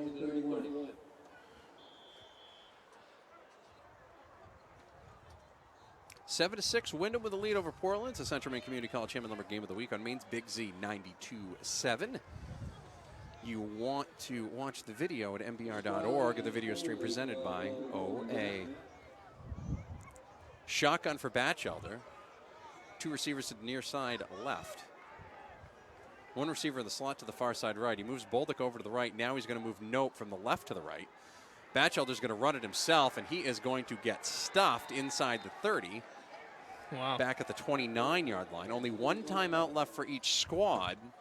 We'll see if Portland gets stopped here, if Windham decides to use a timeout and try to do the old sandwich play where you'd get the double possession, or at least try to force them to punt it so you can get a good special teams play. You also have a good field goal kicker in Medina, so if you can get it in, inside the 25, you can take a shot at a field goal right before the half. Yeah, and especially in high school football, having that field goal kicker is such a weapon at this, this level. There's so many schools out there that can't kick an extra point, let alone a field goal. So Batchelder under center. They're going to pack it tight, I formation. Bolduc is the deep back. They'll hand it off to him on the draw, and he's going to get some yardage out past the 30 up to the 34-yard line. 35 seconds remaining. Clock ticking. Doesn't look like Windham's going to call a timeout here. I think if they stop Portland here on this play, they might, just to try and make them punt. I mean, in a worst-case scenario, you're hoping for a bad snap, a blocked punt, anything that you could do to change things. I would just about guarantee that Portland's going to run the ball here. And if you're Windham, you got to make that tackle quick, and if you are going to call that timeout, you got to call it quick. Yeah, because they're certainly they've shown they can block kicks this year. Portland hurried that one off. Nope is going to run it down the sideline. Almost fumbled. He had the ball up by the shoulder. Managed to keep it and get tackled out past the 43-yard line. It did, however, run the clock out on the first half, and that will be a wrap on the first half of the Northern A final. Both squads made mistakes. Both squads squandered opportunities. Both squads also took advantage of mistakes as well. 7-6 Windham with the lead over Portland. We'll take a break for halftime. Michael Hoffer will join us at the half from the forecaster. You're listening to Maine's Big Z. It's the Central Maine Community College Ham and Lumber Game of the Week. The video stream is brought to you by OA. We will be back in 4 minutes on the halftime show. We'll stick with you here on the video. We'll be right back.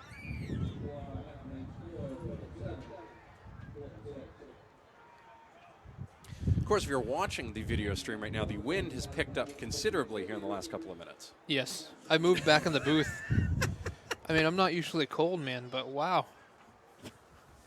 That one was coming right at you. What an interesting first half, though. Very much so. I do want to talk about the sponsors one more time here while we wait on Mr. Hoffer to come up from the field.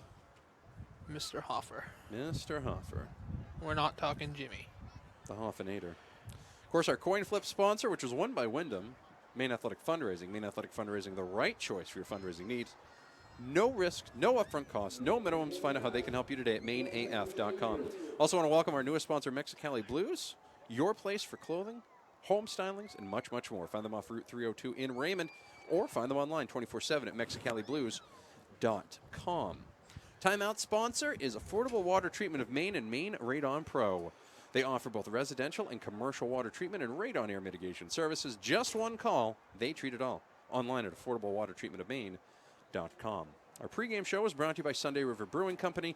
They're open 7 days a week starting at 6 a.m. Find their beer, breakfast, and dinner menus at SundayRiverBrewingCompany.com. Moody's Collision Center is our collision of the game sponsor. As soon as we have that, we'll let you know about it. Moody's with 11 locations in Maine. You better take it to Moody's. Online at moodyscollision.com. We're in the Mechanic Savings Bank broadcast booth. They have all sorts of financial services. Check them all out today at mechanicssavingsbank.com. And, of course, our presenting video sponsor is OA. The Ortho Access in Portland is Maine's first urgent care walk-in clinic for immediate assessment and treatment of sports and activity-related injuries. It is open 6 days a week. For hours, visit orthoaccess.com. And, of course, Maine's best resource for sports, mbr.org. Daily scores, live and on-demand video and audio. Support your team at mbr.org, Maine's best resource for sports. You can talk about things in the forums as well. I think that goes through everybody. I think everybody got their run there, which was cool. Michael Hoffer from the Forecaster will join us in just a little bit here at halftime. Matt Boutwell, Nick Perry with you here. Tyler Farnham on the camera. Central Maine Community College Ham and Lumber Game of the Week. And the video stream presented by OA. Did you leave your phone over there? I did. You were in such a rush to walk away from the window that you had to get away from the phone. I know. Is your phone even going to work? I'm not sure. I'm trying to get some score updates here for you. MBI's Colby Lee recovered a fumble in the end zone on the final play of the half. Winslow still up 7-6. MCI 28-0 over Dexter. Halftime, Brunswick and Brewer still tied at 6. Wow. Impressive by Brewer. Kennebunk and Biddeford tied at 14 at the end of the second quarter. Kennebunk and Biddeford are tied at 14, you Yes, said? sir. Wow. Another close one. All sorts of Biddeford games gets tonight. the kickoff in the second half. I want to thank the Portland cheerleaders for the halftime entertainment there. Of course, in fairness, they're probably just doing that to keep their blood rolling. So, Yes, that's probably true. It's much easier to stay warm when you continue the movement. That is very true. Halftime here, Windham leads Portland by a score of 7-6. Bolduc with a touchdown run for Portland. Hauser with a touchdown run for Windham. We're back on the radio side of things. It's the Saint Germain Community College Ham and Lumber Game of the Week. Matt Beltwell, Nick Perry with you here. Michael Hoffer from the Forecaster will join us in just a little bit. Good first half, Matty. Very good first half. Defense. You know what? It was really weird. The first quarter was one of those defensive showdowns. And you're like, oh, boy, nothing's going to change. This is going to be one of those low-scoring affairs. Whoever scores 6 points first wins. Portland gets down the field. Big interception on a Leslie pass inside the 5-yard line. I'm gone. Gone. You're all right. You're okay. I can hear you. That's all that matters. You're okay. All right. Okay. So, the interception threw everything off, and then there was a late hit penalty. So Portland took over at the 49-yard line, got down the field. Bolduc scored a touchdown. It was 6-0, and then Windham, as they're prone to do, blocked a kick. That's what they do. Windham blocks kicks on a consistent basis. And seemed to change things up a little bit. I don't know if it gave them that little burst of confidence. I don't know how that whole thing worked. But then they came right back down the field and scored after they were gifted field position inside the 20. So I don't know. Yeah, I mean, that 1 point can actually be a huge difference maker at the end of this game. It really can. And I've seen it be a huge difference. I mean, it happened with Chevrolet here a couple of weeks ago as well, where Chevrolet was up 12-0, and they weren't able to convert on their extra points, and Windham came back to win it. And it was because of one extra point that made the difference in the whole football game. Yeah, last week was 9-7. Yeah, and that was because of a blocked field goal. Right. Chevrolet had lined up for a field goal, and Windham blocked it. So actually, Windham won a game against Chevrolet 2 years ago. It was actually the Northern A final. It was at Chevrolet. And Chevrolet was lining up to kick an extra point in overtime to tie it. You know how you get the alternating possession in overtime? Yep. And Windham blocked that kick as well. Windham blocks kicks. That's what they do. No. And they don't even do the old Jamie Collins hurdle thing. They go around the edge, and they do it the old-fashioned way. They just take right out and go right at it. Yeah, Coach Haley was saying how they work on that every single night at practice. So. Excellent. All right. I'm going to have you do the transition here. I shall return, folks. Thank you. Go get warmed up. Go light a fire somewhere, Nick. It'll be fine. Michael Hoffer from the Forecaster joins us now. Of course, you can read his article on this game tomorrow at theforecaster.net. Maybe the wee hours of tonight. Maybe the wee hours. Let's see what happens. We might be here a while, though, at this rate. I don't know. We very well could be. What? Windham is so good at blocking kicks. They seem to have that particular skill down to a science, and I think if this game comes down to a point after or a field goal, Portland might think twice about kicking it. But, I mean, they wouldn't be here right now if they weren't able to block a kick, and right now that 1 point looms very, very large. Windham was like that fussy family member that you have at Christmas. No matter what you give to them, it's not quite good enough. They were given have kids, right? That's multiple. Yeah, they were pretty happy about everything, but they were given multiple gifts in the first quarter and could not take advantage. Right. I feel like Windham should be very happy where they are for the most part, but they look at those 2 fumble recoveries. They didn't get points out of that. I mean, if you're up 8 points right now, you're really in command of this game. But, the first meeting, Portland marched up and down the field on Windham. Dylan Bolduc, he probably had more yards after the first hit than before. And tonight, they're doing a great job wrapping up. They're doing a great job at the line of scrimmage. I feel like that's the difference. They've come in here. They've kind of punched Portland in the mouth a little bit, and I don't know if the Bulldogs quite expected it. We'll see if they can regroup here at halftime, because right now their season and their expected trip to the state game next week are very much in jeopardy. Very much so. Of course, Windham will get the ball to start the second half. Windham a little healthier than they were for that game as well. And that's important as well, no question. Certainly helps the depth a little bit, just a little bit. And isn't it weird not to worry about what the TA score is tomorrow? Yeah, we will in September, right? Yeah. But right now, there's no TA score to talk about. It is very strange for them to not at least be in a regional final. It's been a long time. It really has been. It was really surprising. Of course, I got to see Scarborough quite a few times this year. I got to see him against Bonnie Eagle. And, a lot of people poo-poo that game, and they're like, oh, well, Bonnie Eagle, they beat them. But Scarborough was inside the 10-yard line at least 4 times and came away with 0 points. That is a rarity. And they had some big penalties at big times, and it was the same thing when they played TA in the regular season. They kind of beat themselves. So they got that cleaned up in the playoff meeting, and they were able to win. They're only down 6 at halftime against Bonnie Eagle. They're certainly very much in it.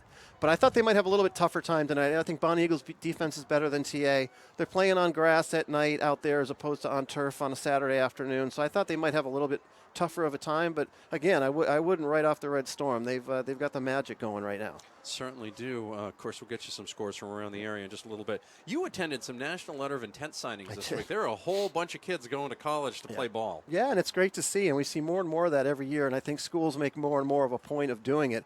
This week was more baseball than anything, but including Jake Nope, the running back for Portland. He's going to play baseball at Manhattan. So, it's exciting to see so many kids from the area get an opportunity to go on and play at the next level.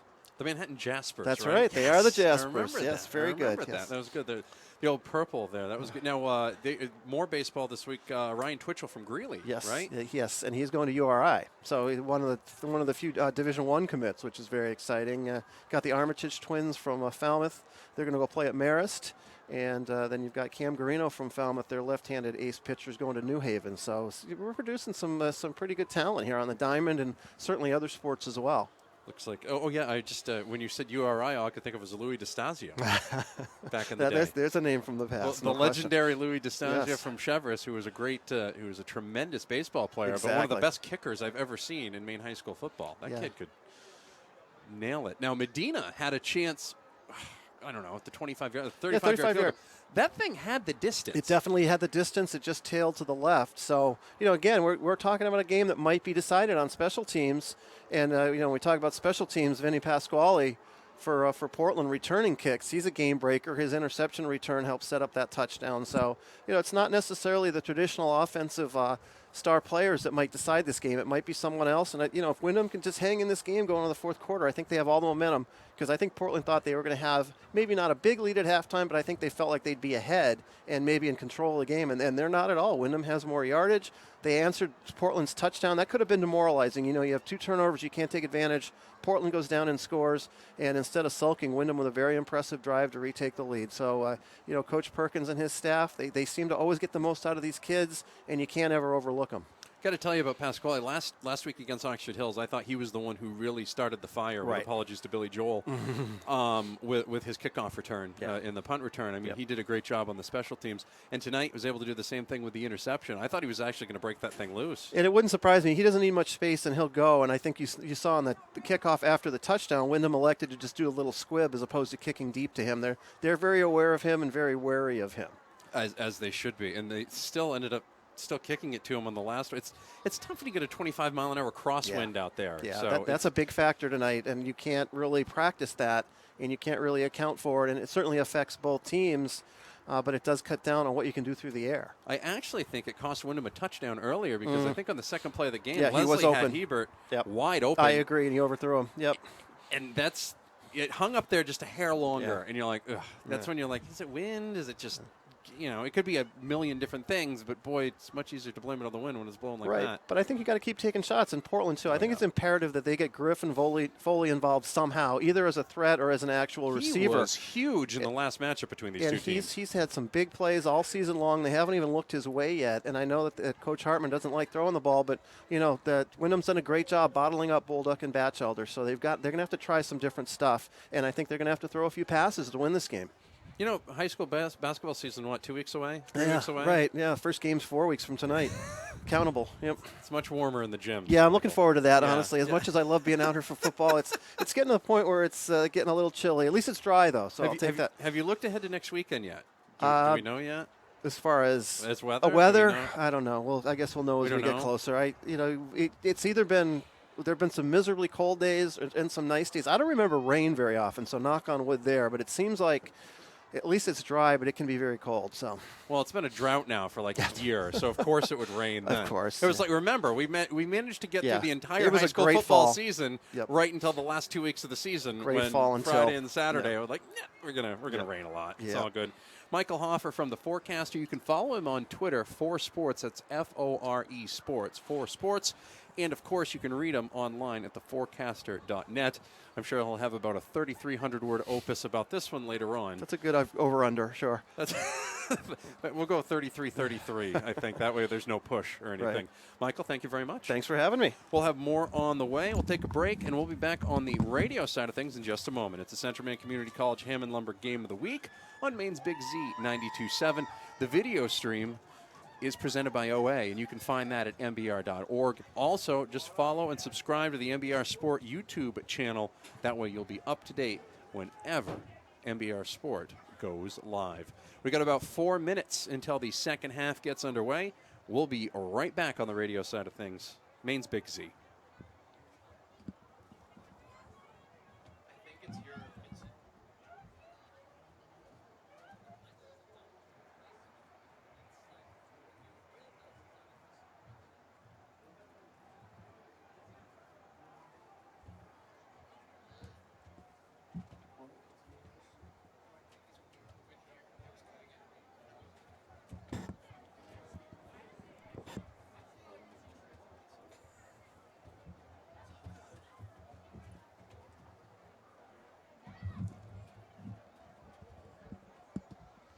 Welcome back.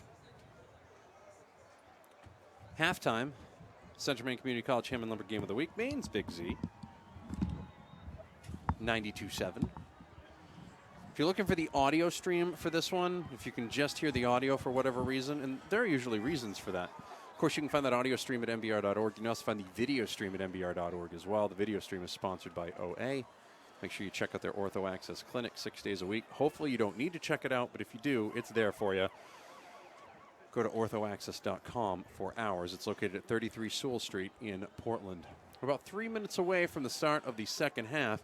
The Windham Eagles lead the Portland Bulldogs by a score of 7-6.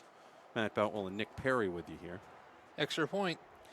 Extra point, 1 Is point the difference. Game of inches, my friend. That is Game true. Game of inches. I got a hot cocoa coming on the way, so I'm pretty excited about that. You think so? It's a good way to start the second half. That is a good way to start. Did you send Tyler down for that? Yes, I did. That's good.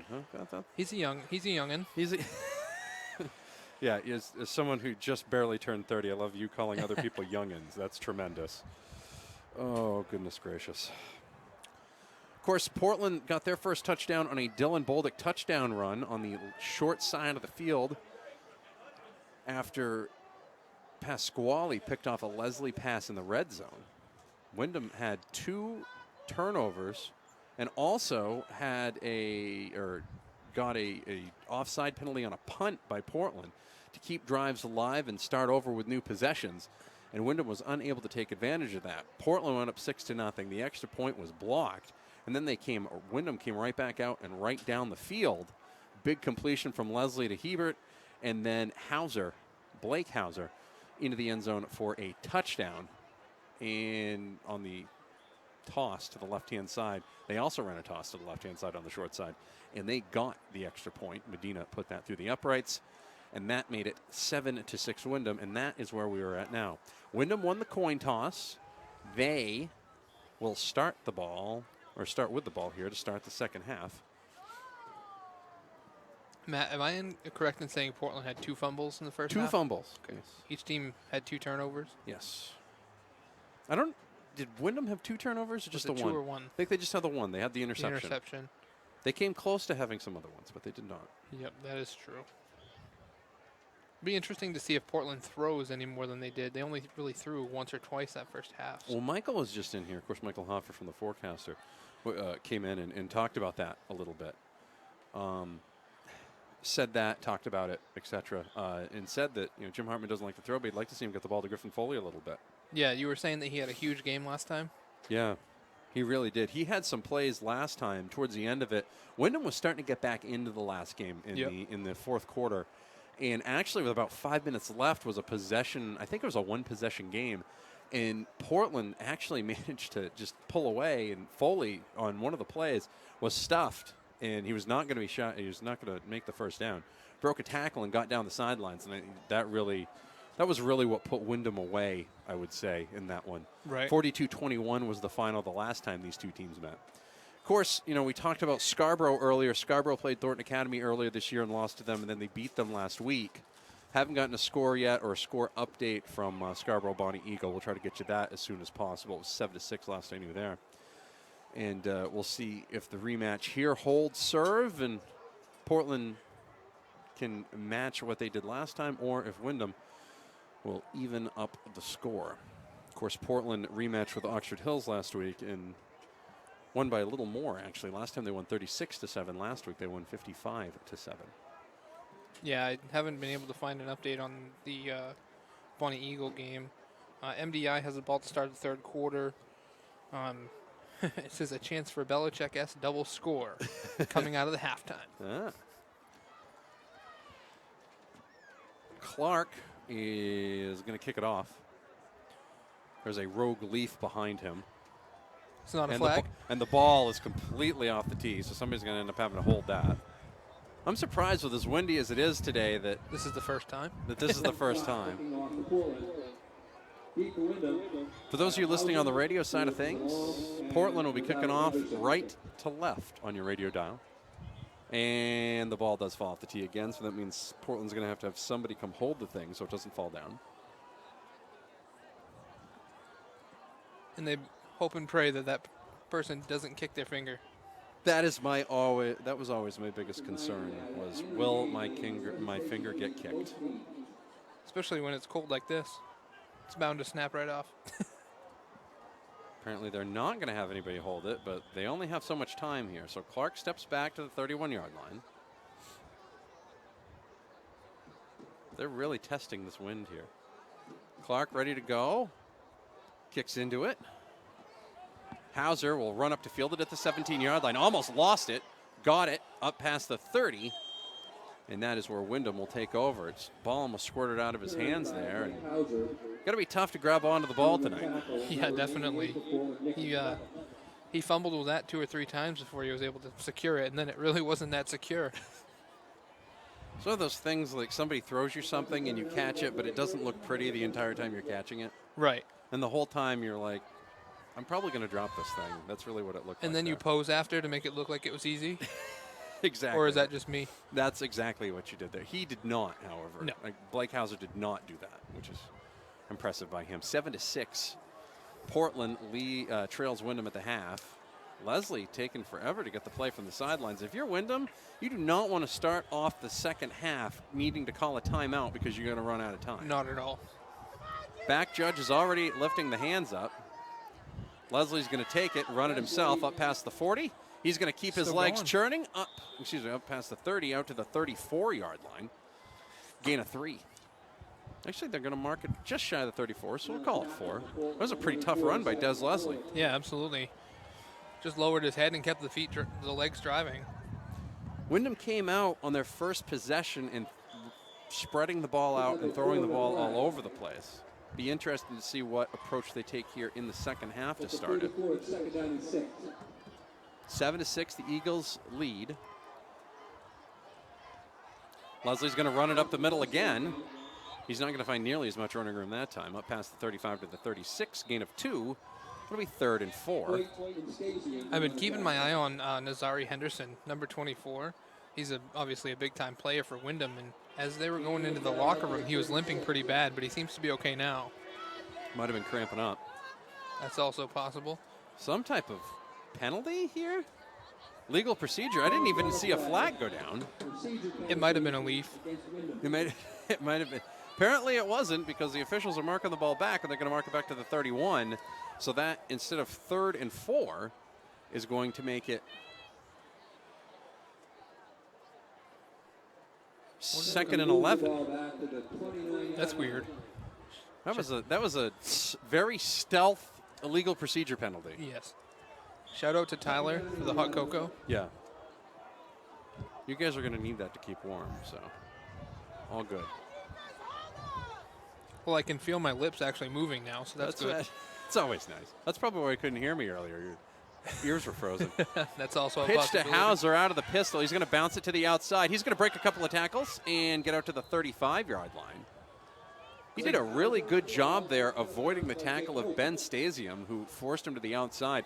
Stasium did a good job of stretching that play because if he doesn't get there, Hauser's able to get up there quickly and probably gain a little bit more yardage. So it made the play a little bit more slow developing. Instead, Hauser's going to get credited with 6 yards on the run. It's going to be 3rd and 5 for Windham. On the far side hash mark, they got to get to the 40 for a first down. 10:48 remaining in the third quarter. Windham leads Portland 7-6. It's the MBR game of the week. Central Maine Community College Hammond Lumber game of the week on Maine's Big Z 92.7. The video stream can be found at mbr.org. Leslie in the shotgun. They're going to put Hauser back in the pistol, and he's going to run it. And he may get the first down here, and he does. He had to break a couple of tackles to get there, and it did take a second effort. Nice tackle attempt there by Isaiah Batchelder. However, Hauser was able to lower that shoulder and fall forward and keep his knees off the ground, up past the 40 to the 41-yard line. No flags, and Windham with a huge first down here to start the third quarter. Yeah, he was not going to be denied that first down, that's for sure. Looks like the Windham offensive line is starting to find their way a little bit. Yeah, Portland's very solid up front on defense, too, so that's always important for the offensive line. Hebert and Henderson to the far side left, Blake Hauser to the near side right. They send Henderson in motion. He's going to take it on the jet sweep. He's going to cut it back up the middle, up past the 45, and he's going to get over midfield and into Portland territory just barely. Actually, they're going to mark him right at the 50-yard line. That'll be a gain of 9 on first down, and it will be 2nd and 1 for the Eagles. I don't know how he stopped on a dime right there, but wow. I think my ACL blew out just watching him do that, Nick. That's what I'm saying. That was really impressive. Yeah, for a kid who was limping off the field at halftime, he right. had a pretty good juke there. I'd still be sitting in the locker room with ice on it. Yeah, definitely. I would agree with that completely. 2nd and 1. Windham leads 7-6. Leslie is going to keep it himself, and there's going to be a flag thrown, which means there's probably going to be a holding penalty.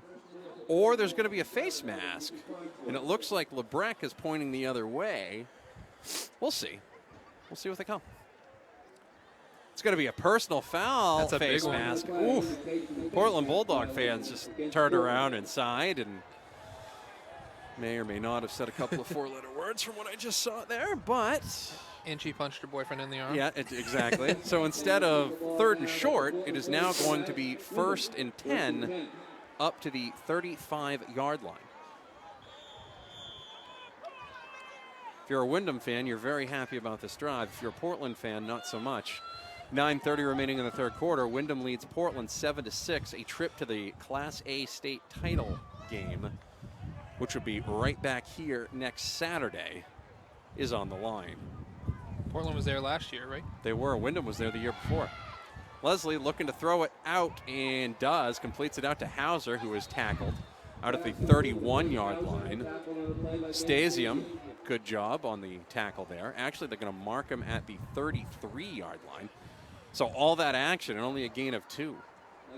Yeah, I'm at the perfect angle right here on that pass, and that was an absolute bullet. For him to get that to where it needed to be and not be intercepted. Well, that's a good play by Stasium there as well, because if he breaks that tackle, he's probably going to run for a little ways, because Stasium was kind of out on an island. Not Revis Island by any means, but... I think Revis Island is abandoned now. Yeah, I think it is. Is that like Survivor? Is that like Lost? Right. It's kind of the same thing. Yeah. And you're going to have an illegal procedure false start there on Windham. I think they got started a little bit too early. Rushed that play. I love when the ref throws their flag and it hits a player in the back. Right. The player turns around like, what did I do? Is that directly directed at me, or? Do you remember when it was Courtney Brown for the Browns when the ref threw Orlando the flag Brown. and Orlando Brown, and yeah. it hit him in the eye? Yeah, he went blind from Yeah. that and actually won a bunch of money off of a legal suit. And then he ended up coming back to play a few years later. Of course, he had to wear the visor. Right.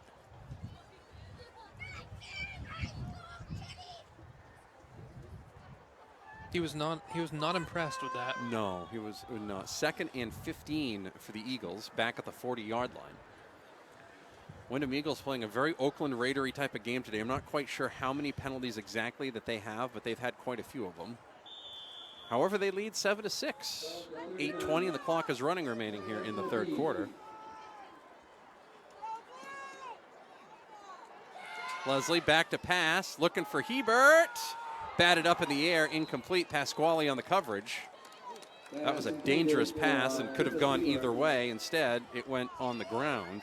Stops the clock with 8:08 remaining in the third quarter. Windham still leads 7-6, and it's going to be 3rd and long for the Eagles.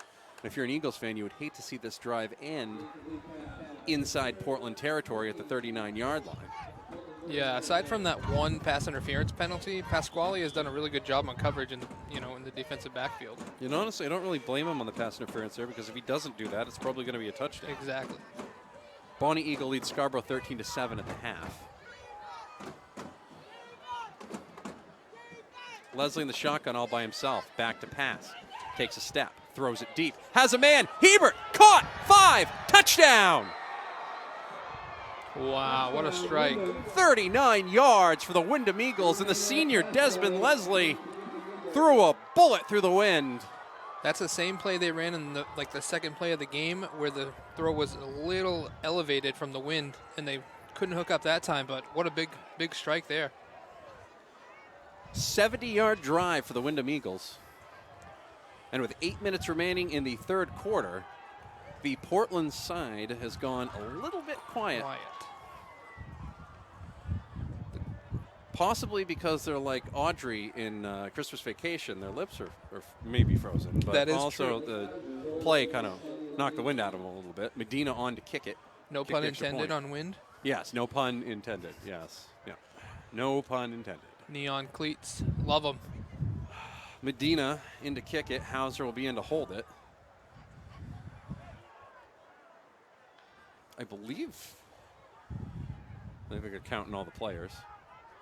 This is the first. I've seen some unexplained stoppages this year. This was one of them. Well, the refs weren't under the goalpost either. Snap, hold, kick. Good. All good. Unless you're a Portland fan right now. 14-6. Bulldogs trail the Windham Eagles here at Fitzpatrick Stadium in the Northern A title game. It's a Central Maine Community College Hammond Lumber game of the week on Maine's Big Z 92.7. Video stream can be found at mbr.org, and the video stream is brought to you by OA. Their Ortho Access Clinic is open 6 days a week. Find more online for their hours at orthoaccess.com. Windham huddling inside the 30-yard line right now. If you're Portland here, I mean, you gotta answer. MCI leads 34-0 in the third quarter. That's not much of a surprise. Kennebunk now leads 21-14 over Biddeford. I see that. And Brunswick touchdown is now 14-6 over Brewer.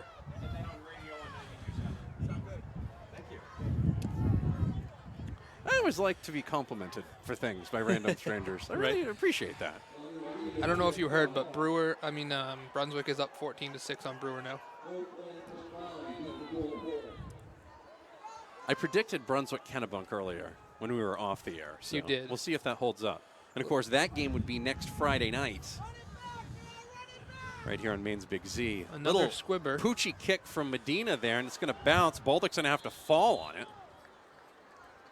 It's like how, you know how you drop something out of your cupboard and your dogs like all jump on it because they want it, because they know that if it gets picked up, they're not getting it?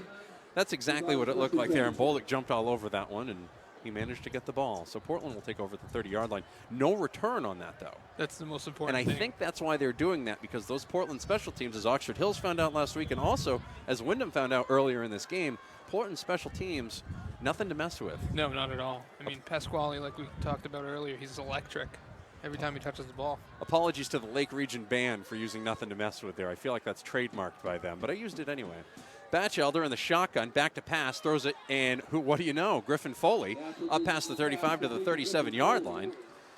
And you and I talked about it, about Portland passing the ball, and Michael Hoffer talked about it at halftime about getting Griffin Foley involved a little bit more. Foley had a huge game between these two squads in the previous meeting that they had in the regular season at Windham. They must have been listening. There was the Foley Boulder. Of course they were, obviously. I'm sure that's what they do. I'm sure they just put the game on right in the locker room, and they put the halftime on and see what we say. I'm sure. I say that while my eyes roll into the back of my head like I'm the Undertaker. 2nd and 3, Batchelder. Third WWE reference. I love it. Incomplete. That was well over the head of Jake Nope. Of course, as Michael Hoffer was talking about at halftime, Nope is going to go play baseball at Manhattan for the Jaspers. He signed his letter of intent this week. All sorts of kids from around the area signing letters of intent this week. One kid I saw actually going to go run track at Stanford. Oh, wow. That's the quarterback for Orono signed with Rhode Island. Yes. Today as well. Or signed, the letter of intent. His dad wanted him to go play up in Orono, but he said he was sick of the Orono area and wanted to go out of state. Screen pass to Nope. He's going to look for the first down. He's going to get it. Cuts back over the 40 to the 42-yard line. Gain of 5. It's one of those deals where you put 27 miles in your car, but you only go 1.5 miles down the road, just bobbing and weaving left and right. But Bulldog fans will take it. 1st and 10. It's like that old commercial where the guy tries to take miles off his car by driving backwards. Oh, yeah. Remember that? Yeah. Well, they also tried to do that Ferris Bueller's Day Off. Remember, they put the Ferrari on that thing and they tried to run it backwards. That doesn't. Yes. If you go in reverse, the odometer doesn't. It does nothing. Handoff, Bolduc. He's going to find some running room up the middle. He's going to get over midfield, and he's going to be just shy of a first down into Windham territory to the 49-yard line. And this is certainly encouraging for the Portland offense here. Certainly is.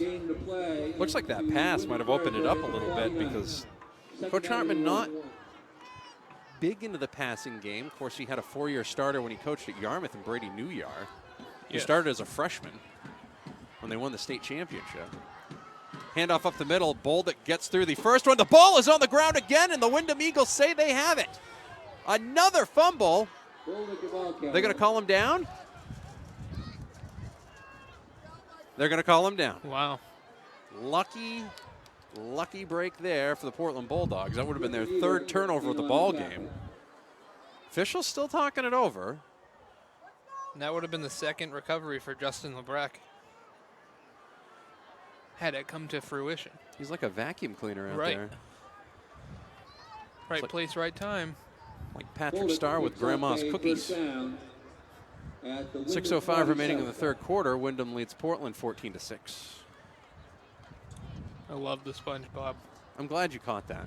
Really Of glad. course. I'm glad. And they're changing balls, apparently. I wonder if they were using the kicking ball or something. If only someone could check the PSI on those. Right. I was going to say, Goodell might send a letter to the Portland coaching staff.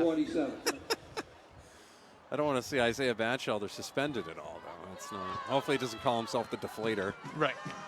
1st and 10 for Portland at the Windham 47-yard line. Batchelder back to pass, under pressure, and he is going to go down. Hauser. Valaire. All over Batchelder. Bolduc got blown up on that play. There was nothing good that was going to happen on that play for Portland, and Batchelder was probably lucky to hang on, and he gets sacked all the way back to the Portland 46. I'm convinced that the defensive line was in the Portland huddle before that play. When they called the blitz, and there was definitely a blitz there, normally, if he had handed off to Bolduc would have been blown up. He destroyed. And then Batchelder held it, and then he hung back there for about a second longer, and then he got torpedoed. So Windham defense came to play tonight. 5 minutes remaining in the 3rd quarter. Windham leads Portland 14-6. Counterplay. Nothing. Nope to Bolduc, and the Windham defense on that occasion said nope. Bolduc gets about a yard, and it's going to be 3rd and long. And for the Bulldogs, this is not a situation they want to be in 3rd and long. And it's not that they can't do it. It's just they're more of a grounder and a pounder sort of team. And you see a lot of times that these defensive-minded squads that like to run a lot definitely try to avoid the 3rd and longs. See Stone Cold Steve Austin down, 3rd and 16. Batchelder with the play-action pass. Hauser tracking him down. Batchelder throws it, and that is complete. He throws it against his body, against the grain. Hoyt catches it inside Windham territory, down to the 36-yard line, just over the outstretched hands of Nate Watson. First down, Bulldogs. Huge play, just under 4:20 remaining in the third quarter. Yeah, great hands by the big fullback there for Portland. And, I mean, you can't really defend that any better. It was just a great play on the offensive end. Ethan Hoyt out there looking like, boy, I'll say Peyton Hillis maybe. Give him the old Peyton Hillis treatment. Yes. That's a fair assumption, comparison. First and 10 for Portland at the Windham 36-yard line. Same number. Handoff, Boldick inside the 35, down to the 34. LeBrec rode him to the ground. Braxton Cassidy along with 77. Cassidy also on the tackle. Thank you, Peter Gribben, for pointing that out. Yeah, I also want to shout out the young man in front of us who has got the red-green hunting hat on, and also the little stuffy bear pajamas. Like that's well done. I solidly wish I could find footies in my size. If I could find footy pajama in my size right now with that fur on it, I would feel a lot better about things. Handoff, Hoyt. Ball. Looked like he almost lost it. He managed to hang on to it, and then you get a flag down, and the flag was thrown late. So you wonder if that's going to be a face mask or a holding penalty. All sorts of action on that one. And that is definitely on Windham, because Justin LeBrec just popped his head back like, no, man, no. It's going to be a 5-yard face mask penalty, not the 15-yard variety. Yeah, and if you've noticed, Portland's been doing a lot of their running behind big number 78. It is Charles, is it Egeland? Yes. Certainly their biggest lineman, and he's very quick as well. Bonnie Eagle leads Scarborough 19-7. Brewer just turned it over on downs with 2:47 to go in the third quarter. They still trail Brunswick 14-6. 2nd and 3 here for the Bulldogs. They are up to the Windham 28-yard line, and now Jim Hartman wants to take a timeout.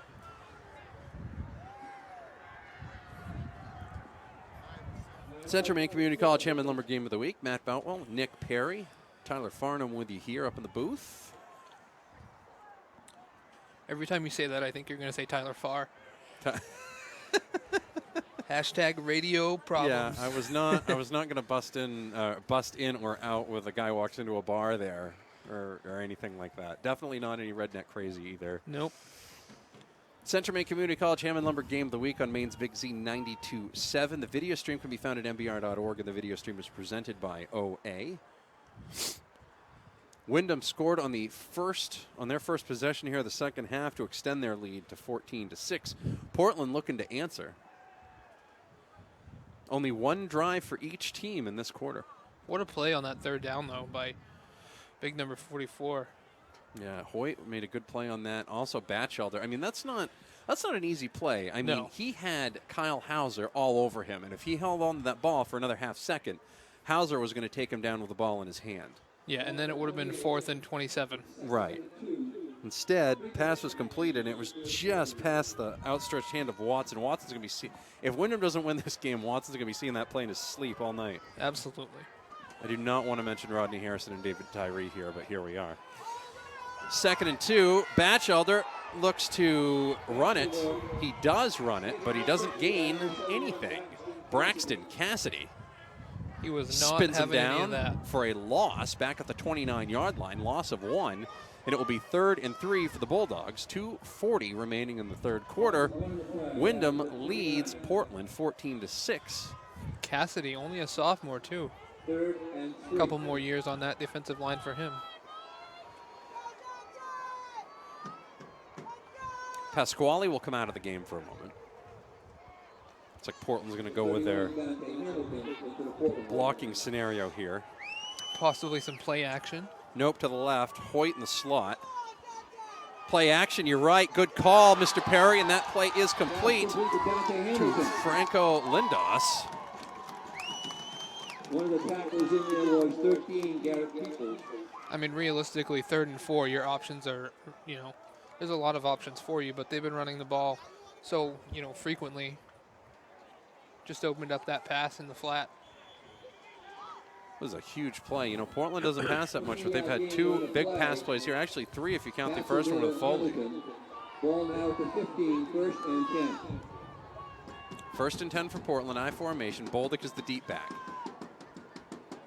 Hoyt the up back. Handoff to Bolduc, and he is going to be taken down. Lebrecht grabbed him by the jersey. Still managed to gain about 2 yards. I'll tell you what, that's a hard-fought 2 yards when Justin Lebrecht is hanging onto your shirt. Right. And Hoyt comes up limping. Looks like his knee's a little off as he's trying to stretch it on the field there. Looks like he's back to normal. Could be cramping up too. Got to stay hydrated even in cold weather. Yeah, you mentioned it in the pregame. Yeah. A lot of folks forget about that. What do we got? 2nd and 8 here? 2nd and 8, minute 10 remaining in the third quarter. Wyndham leads 14-6 over Portland, but Portland is driving. Batchelder back to pass, and he's going to get hit as he throws, but the pass is complete to Griffin Foley. Touchdown, Bulldogs. Tough play by Batchelder there to stay in the pocket as he was getting crunched. Yeah, he got rocked on that play and just stood in there and let it go. I don't think that Windham was playing a zone. It looks like he just settled into an area where no one was. The Portland side's a little fired up. Looks like Portland's going to go for 2 here with 1 minute remaining in the third quarter. We're setting up for a barn burner fourth quarter, Matty. I think we are. I think we are. Batchelder breaks the huddle.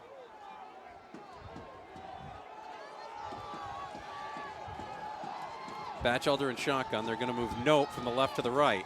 Batchelder's going to run it around the right side. He's going to head to the pylon, and he is going to get into the end zone. No flags on the field, and we are tied at 14 with 1 minute remaining in the third quarter. And I believe the Portland fans have warmed up all of a sudden. They are alive and well on the side.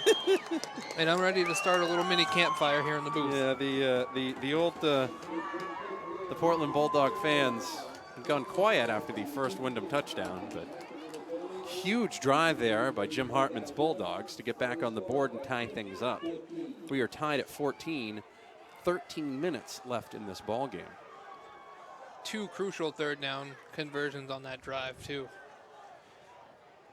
Central Maine Community College Hammond Lumber Game of the Week on Maine's Big Z 92.7. The video stream can be found at mbr.org and is presented by OA.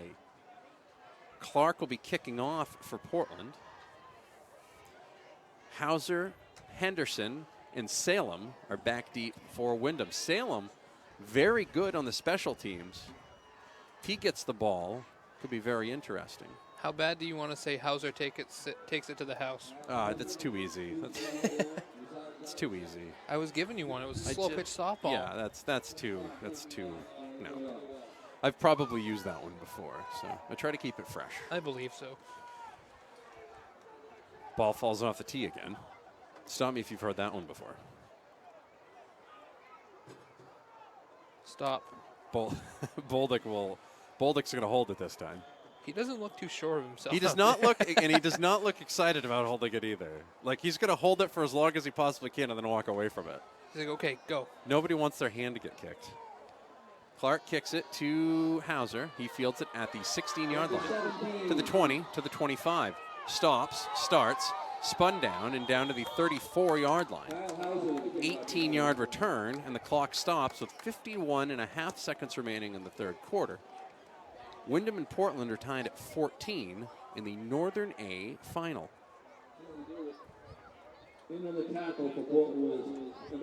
See if Windham comes out throwing the ball or if they continue with that. They like that quarterback draw right up the middle. It's been working pretty well for them. Nick Levitt on the tackle there. He of the American flag socks and leggings there. He wins for coolest socks today. He really does, especially on Veterans Day, too. Good job, Nick. Good job. Well, his name's Nick. Of course he's going to be awesome. Oh, of course. Leslie fakes the throw, and he's going to run it himself. Probably a heady play. Gained about 2, made it 2nd and 8, but Looked like there was a little bit of a communication breakdown there, and there could have been a turnover. So The bottom that's what of the happens when you have a senior Portland quarterback. Dylan Yes. Brooks. Great heads-up play there. I mean, he'll take the 2-yard gain over an interception any day. Gain of 2. Always nice when two senior quarterbacks score off against each other because they know what's coming and they know what's going on. Right. And they've played each other every year for the last 3 years. Right, at least. Approaching the end of the third quarter, we're tied at 14. Windham will break the huddle. Leslie in the pistol. Hauser right behind him. And they're just going to let the quarter run out. End of 3 quarters. Windham, Portland tied at 14. The winner will play here next week, and the loser will watch it. We'll be back. It's the Central Maine Community College Hammond Lumber Game of the Week. Video stream presented by OA.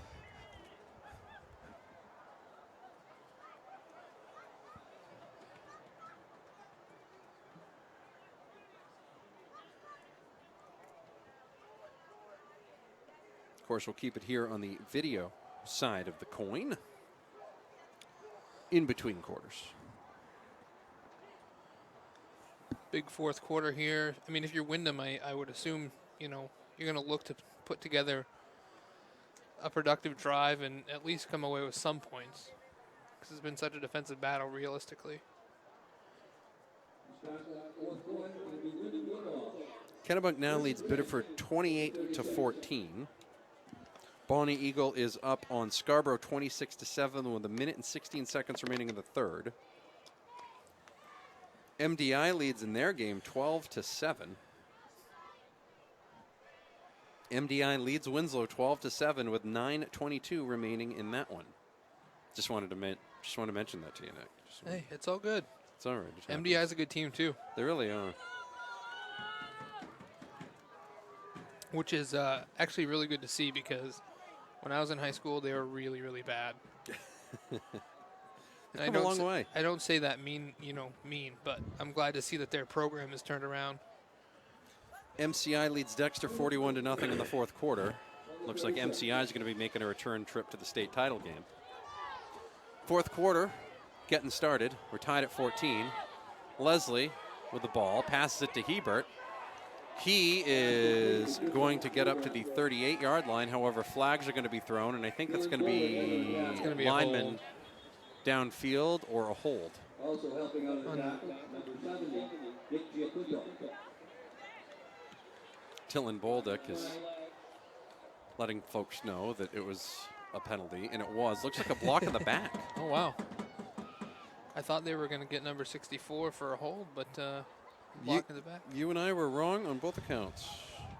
Well, it's happened once in a while. On occasion, not often. Indication on the penalty is a legal block to the back. Puts the ball back at Wow. the 25-yard That moves line. them all the way back. 25-yard line. Not how they wanted to start this drive. Definitely not. Not how they wanted to start this quarter, that's for sure. Windham started their second half with a touchdown. Portland started their second half possession with a touchdown, and we're tied at 14. Leslie back to pass. He is under pressure, and he is going to go way down. Big time meeting at the quarterback there, and Hoyt will be the one to bring him down. His leg seems fine now, Matty. Definitely, I think Ethan Hoyt's feeling okay. Not only did he have that huge conversion catch on 3rd and long to keep that last drive alive for Portland, but in that situation, he's making it 3rd and a mile. Windham is going to go back to their 15-yard line. They have to get out to the 44 for a first down. Yeah, It's 3rd and 29. there's a little tiny corner in the playbook for, 3rd and a country mile. You almost expect Windham to run it here just to make sure no chicanery happens. Windham in the spread. And Leslie will fake the handoff to Henderson and keep it himself. He'll run it up to the 20-yard line. Yeah, Gain of 5. Realistically, a smart play there, smart play choice. I mean, you take a shot down the field, risk an interception, or you punt it. 4th and 24. 4th and 24. Offsides penalty here would not hurt the Bulldogs, but they'd prefer not to have one. Hauser's kick is away. It's a end-over-end sideways kick. And Hebert's going to get up close to Pasquale to make sure that he can't pick it up and run with it. And Pasquale's size and frustration. Hebert with a great special teams play there. Yeah, that was a great punt too, because he angled it, and Pasquale just couldn't get in the right position to field that, especially the way it was spinning. Portland will take over at their own 41-yard line, 1st and 10. 10:07 remaining in the fourth quarter, 14-14. Portland has 2 timeouts left. Windham has all 3 currently. Winner of this one looks like they're going to play Bonnie Eagle here next week. That is no easy task. I don't claim to have any inside information, but I would go ahead and assume that would be the 11 o'clock game next Saturday.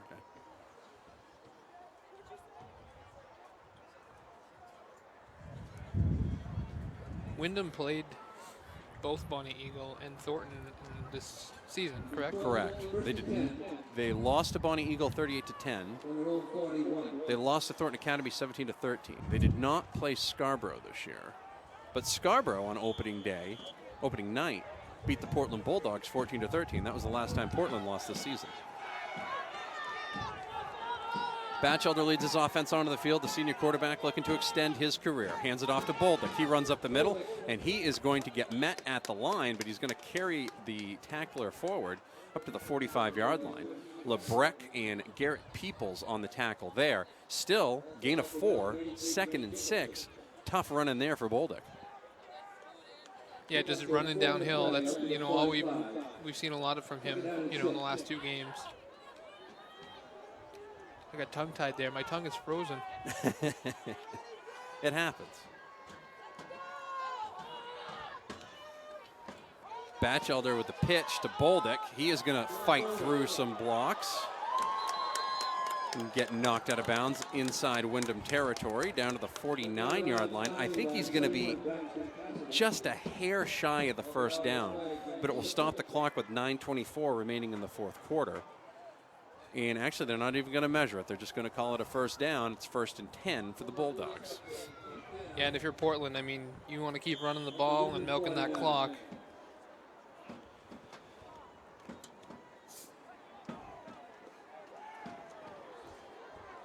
And also try to score here as well. Right. Batchelder with the pitch to Bolduc off the right side. Gains more yardage inside the 45. Down to the 44. Gain of 5, 2nd and 5. Stops the clock again, going out of bounds. They've really fallen in love with that pitch. Almost like a student body, right? The old school student body. I remember playing that. I think it was on NCAA 94 for Sega Genesis. Student body left, student body right. You did that with the Nebraska Cornhuskers on that game. You were going to win. You were going to score some points.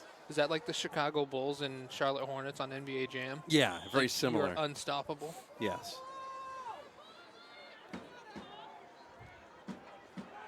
Second and 5 for the Bulldogs. 9:19 remaining in the fourth quarter. Windham and Portland are tied at 14. The Central Maine Community College Hammond Lumber game of the week. 2 receivers to the left.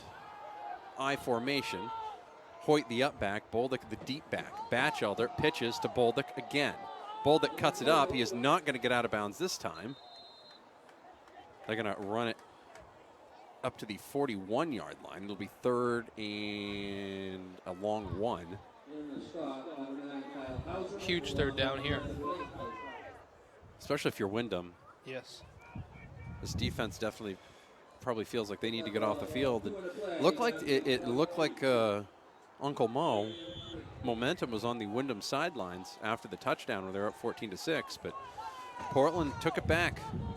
Hoyt's big conversion on 3rd and 16 got Portland right back into it, and Windham fell for the offsides and the hard count. Batchelder's all fired up. First down, Portland. 8:35 remaining in the fourth quarter. And that is another bonus of having a senior quarterback. Mental mistakes for Windham right now. Like I said, I'm not quite sure what they've got for penalty yardage, but I know it's enough. It's Oakland Raider-esque. At this point, yes. Oakland has been able to win with their penalties so far this year, but we'll see what happens for the Windham Eagles. That's because they're young and feisty. That's what happens. I formation. Batchelder has a man, throws it, and that is incomplete. It was intended. I like that call, though. You've run 7 run plays in a row. I like the play action call there. It was intended for Lindos, according to my program. Hauser was on the coverage. Stops the clock with 8:19 remaining in the fourth quarter. We're tied at 14. Windham in Portland. Of course, we'll have all 4 state championship football games for you next week to wrap up the season starting Friday night. Batchelder in the I formation. Foley to the right. Pitch is on the ground. It was pitched to Bolduc. Batchelder and Bolduc fell on it, but pushes them back past the 40 up to the 42-yard line, and now sets up a 3rd and 15 for the Bulldogs. They converted 3rd and 16 on their last drive. We'll see what happens here with 7:57, the clock ticking in the fourth quarter. 3rd and long, and the ball back at the 42-yard line. Portland will have to get to the 27-yard line for a first down. Portland coach was not impressed with that right there. Batchelder back to pass on the play action. Looking, throwing. He has a man, and he was open. Foley was open, but incomplete. Hauser kind of forgot about Foley for a second. Batchelder threw it, and I think the wind took that one a little bit. It was up a little bit higher than he wanted to, and it kind of pushed it off towards the sidelines, incomplete. Yeah, unfortunately for Portland, I mean, he was open. He was behind his man. I assume Portland will punt it here, but you never know. 4th and 15. I think you can blame that one on 295. I think you can blame that one on the 295 wind as well. Blake Hauser. Deep. Batchelder will kick it, and Lebrecht runs into the punter, and the Bulldogs are going to take over on a first down. Or did they pick the flag up? Did they pick the flag up? I think they're going to get him. The Portland crowd wants the player tossed out. I don't know how Lebrecht didn't block that, to be quite honest with you. But once again, Windham, on a night where your foot is freezing, has shot themselves in the foot with another crucial mistake. Is that going to be enough for a first down, though? They're going to have to measure it. We'll find out. It's not an automatic first down,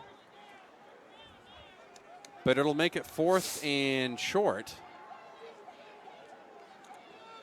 If it is. And are they going to move it? Or are they going to measure? Coach Perkins wants a measurement. Coach Perkins is unimpressed on the sidelines. They're just going to move the chains. First down, Portland. Huge mistake for the Eagles. Huge. It's an automatic first down because it was a personal foul penalty. Not in this situation. It has to go by the set, actually. 15-yard penalty moves the ball down to the So Portland 20. back to the 27-yard line. I still don't know how Lebrecht didn't block that kick. I don't know. I really don't. I mean, he was right there, and then he somehow managed to not touch the ball at all and run into Batchelder. Portland with new life. Bolduc up the middle. Gains 2, 2nd and 8, up to the 26-yard line. That Windham defense is fired up right now. They are very. You want to channel that. I don't know. You want to make sure you don't go too far on the dark side of the force here, though. Right, We've already exactly. had a bunch of silly penalties. There's been at least two hits out of bounds. So that was the 3rd 15-yard penalty against Windham in this football game. 6:50 remaining in the fourth quarter. Windham and Portland are tied at 14 on a windy, breezy night. Is it? Here at Fitzpatrick Stadium. Just in case everyone was wondering. Batchelder gets crunched in the backfield. Jacobson blew that play up. Hauser was in there as well, along with number 20, Tanner Bernier. He was helped out by number 9. No gain. In fact, a loss of 1. And it'll be 3rd and 9 for the Bulldogs. Yeah, this defense is definitely fired up right now. 6:20 remaining in the fourth quarter, and a trip to play Bonnie Eagle on the line. Looks like Bonnie Eagle is going to pull away from Scarborough. They lead 26-7 at last check. That game would be here at Fitzpatrick Stadium 3rd and 10. next Saturday. I formation. Batchelder back to pass. Play action. Looking. Still looking. Now he's going to run it. He's going to get stopped at the 25-yard line. Nice play there by Bernier. Now, Clock continues to run, and it will be 4th and 6. And this is probably 4-down territory for Portland. I was going to say, I don't believe that Portland has a kicker who can, I mean, I could be wrong, but I don't believe they have a kicker who could. I don't think Steven Gostowski could hit one in this weather, to be quite honest with you. Well, as long as it wasn't an extra point, he'd be all set. Right, yeah. Windham blocks everything, it seems. You wonder if Portland's going to call a timeout here. It looks And like they do. will.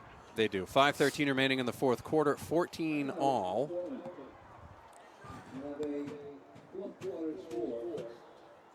Try to get you some scores.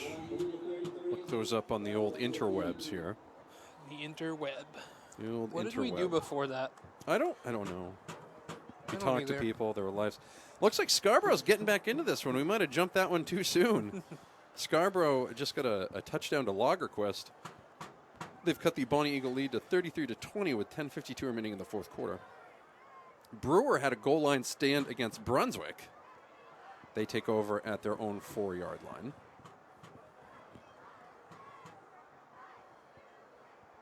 Try to get a score for you on that one. MDI has the ball at the 49 with 1 minute and 33 seconds remaining, and Winslow only has 1 timeout left. Jimmy Carroll had an interception as well in that one. 14-12 Brunswick with 6:23 to go in the fourth quarter. I was just going to tell you that. Whew. Big fourth down here. Huge fourth down for Portland. Batchelder in the shotgun. 2 receivers to the left, 1 receiver to the right. Pasquale is in the slot. Bolduc is right next to Batchelder. Batchelder throws it complete to Nope inside the 5. Touchdown, Bulldogs. Wow, what an individual effort there after the catch. Shimmy, shake, and broken tackle. He was not going to be denied. Portland Bulldogs, who are not, normally in a position where they have to throw the ball, have had some key passes tonight. And that was another one. The ever important extra point here. And again, this is a situation where Portland took advantage of a mistake when Windham ran into the kicker. Clark's kick is up. Clark's kick is good. 5:03 remaining in the fourth quarter, and Portland leads Windham 21-14. We're going to take a break on the radio side of things for 1 minute. We'll be right back on Maine's Big Z 92.7.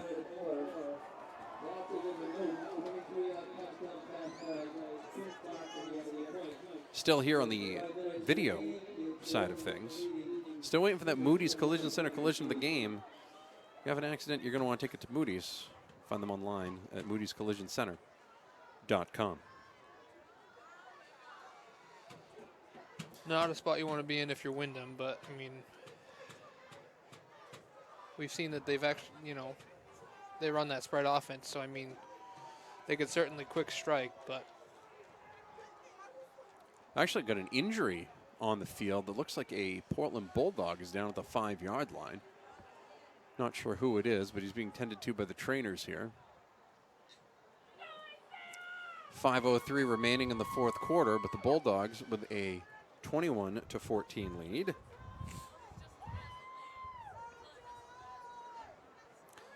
The Central Maine Community College Hammond Lumber Game of the Week on Maine's Big Z 92.7. Portland Bulldogs just got a touchdown. Touchdown pass from Batchelder to Jake Nope. And the Bulldogs lead Windham 21-14. Bonnie Eagle leads Scarborough 33-20 in the fourth quarter there. Winner of this one will face the winner of that one next Saturday here at Fitzpatrick Stadium. Portland has a player down on the field right now. Looks like he's up. It's always good to see. Always good to see. That was Charles Eglund on the ground, 6'4", 279-pound junior. It's good that he was able to walk off under his own power because he's a big kid. I can't imagine one person would just be taking him off the field. Right. You said he was a junior as well, which is impressive because... That means he's got a little room to grow. Exactly. And he's got another year of terrorizing the Class A North on defense. Clark will be kicking off. 5:03 remaining in the fourth quarter. Windham down 21-14. Short kick will bounce out of bounds. Windham will take over at their own 35-yard line. No time runs off the clock, and Desmond Leslie, the senior, looking to keep his career alive. For one more game. Been quite a battle here. Portland took the lead 6-0. Windham had a 7-6 lead at halftime. Windham then scored a touchdown on their first possession of the second half to make it 14-6. Portland, however, has converted 2 big pass plays, one on a 3rd and 16 to Ethan Hoyt to keep a drive alive in the third quarter. They ended up scoring a touchdown on that drive to tie it up. And then after a Justin Lebrecq running into the kicker penalty, or roughing the kicker penalty, Portland got a touchdown pass on 4th down to Jake Nope. Leslie was not expecting that snap. It's a false start. He gets sacked back inside the 30-yard line, and nothing is going right for the Windham Eagles right now with 4:58 remaining in the fourth quarter. Yeah, definitely not the way you want to start that drive either. Looks like 2 people were going in motion, and they were a little confused, and then, hey, here's a snap. Right. It was like, oh, hey, there's a ball coming at me, and then he got crunched. It's like Portland's just going to take the negative yard play.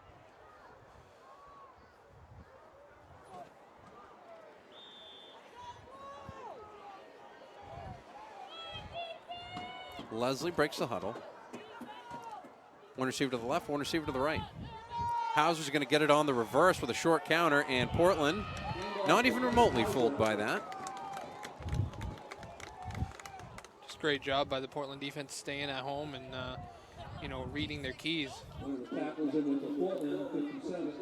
going to be 3rd and long back at the Windham 29-yard line. 3rd and 16, 4:30 remaining in the fourth quarter. Windham still has all 3 of their timeouts left. That could end up being huge in this game. Portland leads Windham 21-14. Leslie in the shotgun. 2 receivers to the left, 1 to the right. Leslie under pressure, and he gets hit. Had to avoid Hoyt, and when he did, that meant that Richard Farnsworth would take him down, and that's what happened there. Leslie did a good job to hang on to the ball. It was kind of a blindside hit, but with 3:55 remaining in the clock ticking here in the fourth quarter, Hauser's going to be back to punt it. Pasquale is back deep. Punt end over end is going to take a Portland bounce, and Hebert's going to have to stop that at the 46-yard line. And with 3 minutes and 43 seconds remaining in the fourth quarter, the Portland Bulldogs are going to look to ice it. Wyndham is going to look to get the ball back so they can get one more chance at it. That is the perfect play on words for this weather. It really is. Unfrozen. Full pun intended on ice. I feel like if you were going to look for Unfrozen Caveman Lawyer, the old Saturday Night Live skit with Phil Hartman, he would probably be under one of these benches at this point. Yes. I never quite figured out how he went to law school. I don't know, did his law degree from being a caveman carry forward? I'm still not sure how that worked, but regardless, it was a funny skit. 1st and 10 for the Bulldogs. Batchelder under center. Bolduc the deep back. Hoyt the up back. Batchelder with a pitch to Bolduc. Off to the right, and Bolduc is going to do a good job of staying in bounds there. He could have been pushed out of bounds easily and stopped the clock. Instead, falls forward to the 50 for a gain of 4. It's going to be 2nd and 6.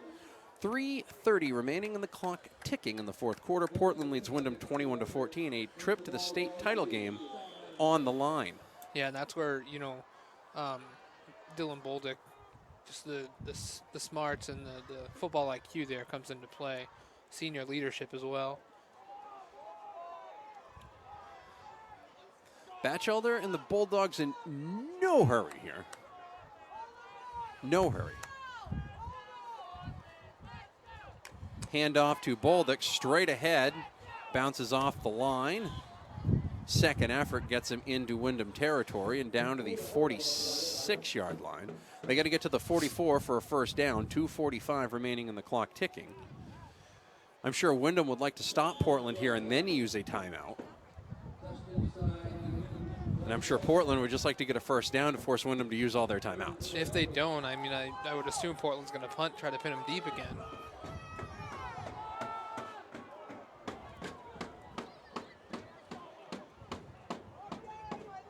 Batchelder's going to try to draw them off sides. Instead, Bolduc's going to take it himself, and he's going to leap forward, almost like a triple sow-cow there. Apologies to Nancy Kerrigan. A first down for the Bulldogs with 2:11 remaining in the fourth quarter. And Coach Perkins of the Windham Eagles will take a timeout with 2 minutes and 11 seconds remaining in the fourth quarter. Was it a sow-cow or a triple Lutz? I don't think it was a Lutz.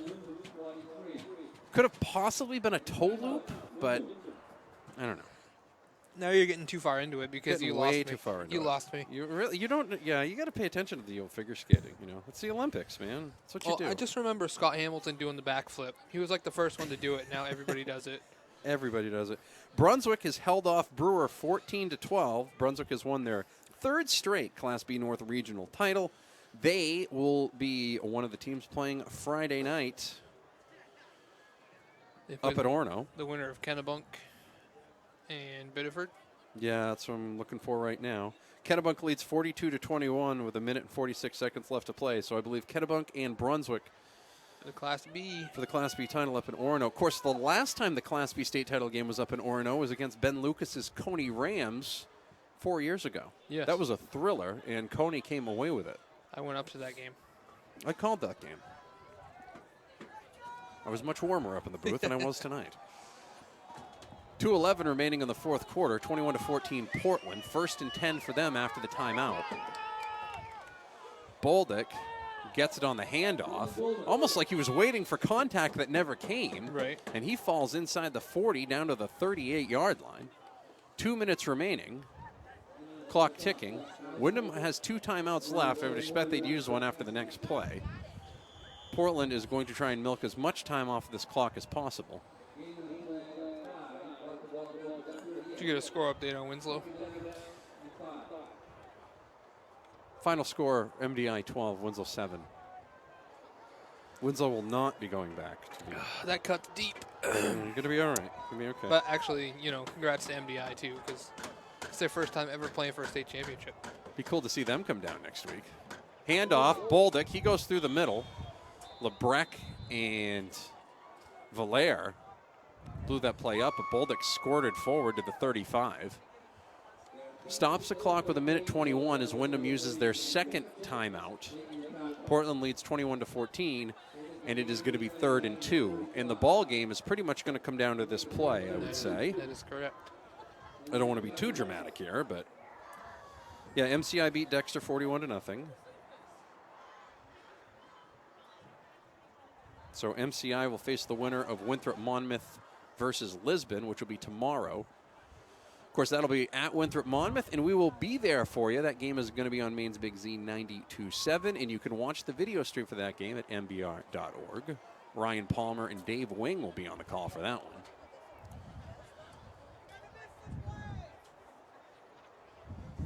Third down in the game. I mean, realistically, if Portland gets somewhere close, you might see them go for it on 4th down, but was that the third timeout for Windham? Second. Second? Second. Actually, over here, I don't know if you've seen it or not, but they've actually got on the scoreboard next to the points in the little part of it. I know you're kind of in a weird angle here. They have the timeouts left, and it's right there. Yeah, this angle's really... That angles doesn't make it easy, though. Yeah. I had to call again. I tried to do play-by-play from that angle earlier this year. It didn't work out so well. Wasn't my favorite. 3rd and 2. Batchelder tries to go with a hard count. Instead, he's going to hand it off to Bolduc, who's going to find plenty of running room. 25, 20, 15, 10, 5. Touchdown, Portland. And I think that is going to do it. The Portland Bulldogs have been on a mission all season long to get back to the state title game after falling last year. Look like they're going to be right back here next Saturday. Yeah, it looks like Baldock just kicked it to the outside. Everybody was inside, and that's all she wrote.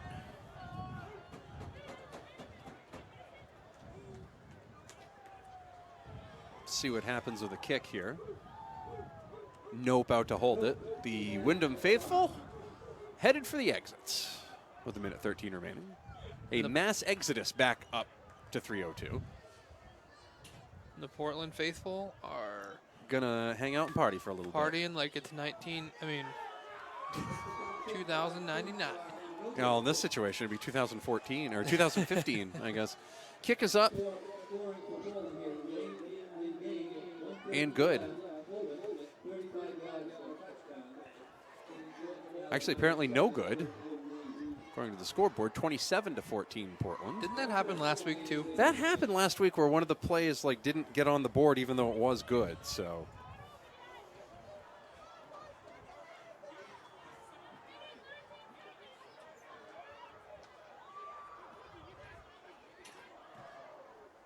(27-14). Portland leads Windham. Central Maine Community College Hammond Lumber Game of the Week. The video stream can be found at mbr.org and is presented by OA.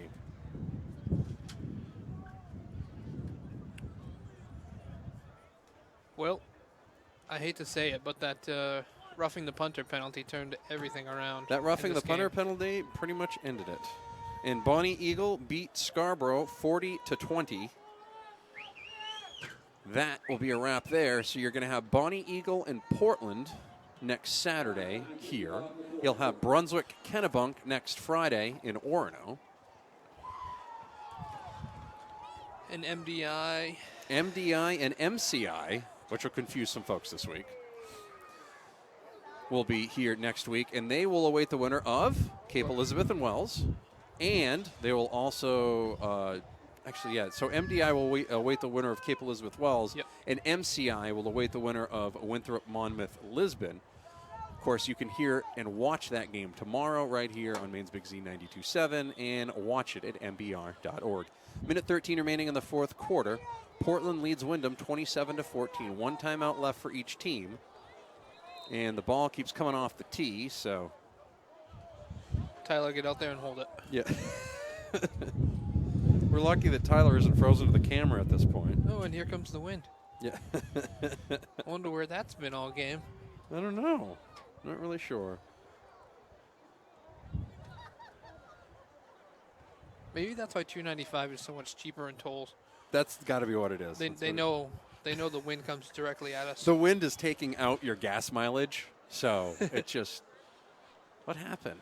I thought you were getting like 30 miles to a gallon with this thing. Well, it was windy on 295. Clark's kick is away. Takes a huge bounce. Is fielded by Henderson. He's going to run across the field, and he is going to get tripped up.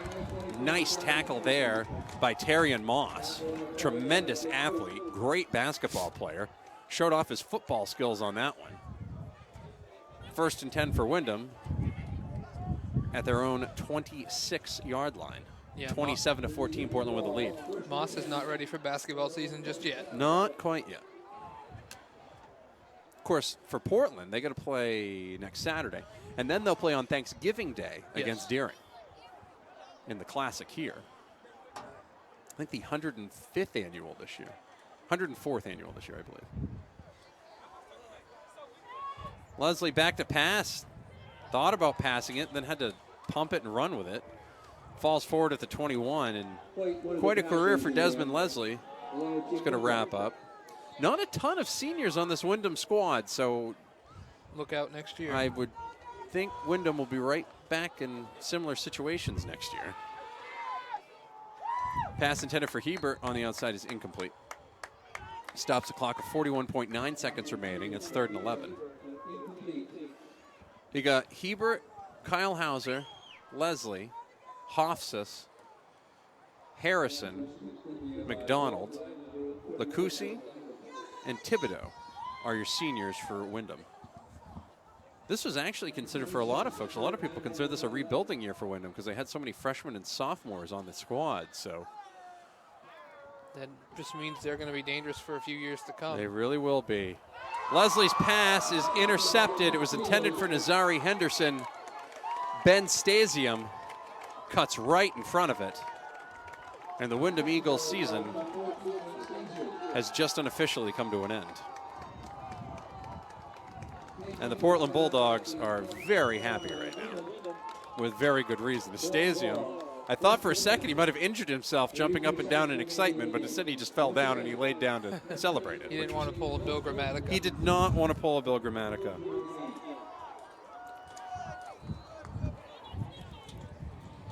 That looks like one kneel. Yeah, there'll be one kneel here, and that will be it. I think 35 seconds is the cutoff, and I don't expect Windham to take a timeout here.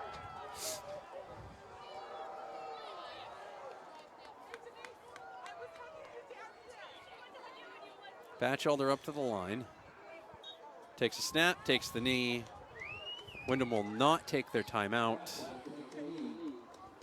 And that is going to do it. Portland and Windham players shaking hands. No babies being kissed yet.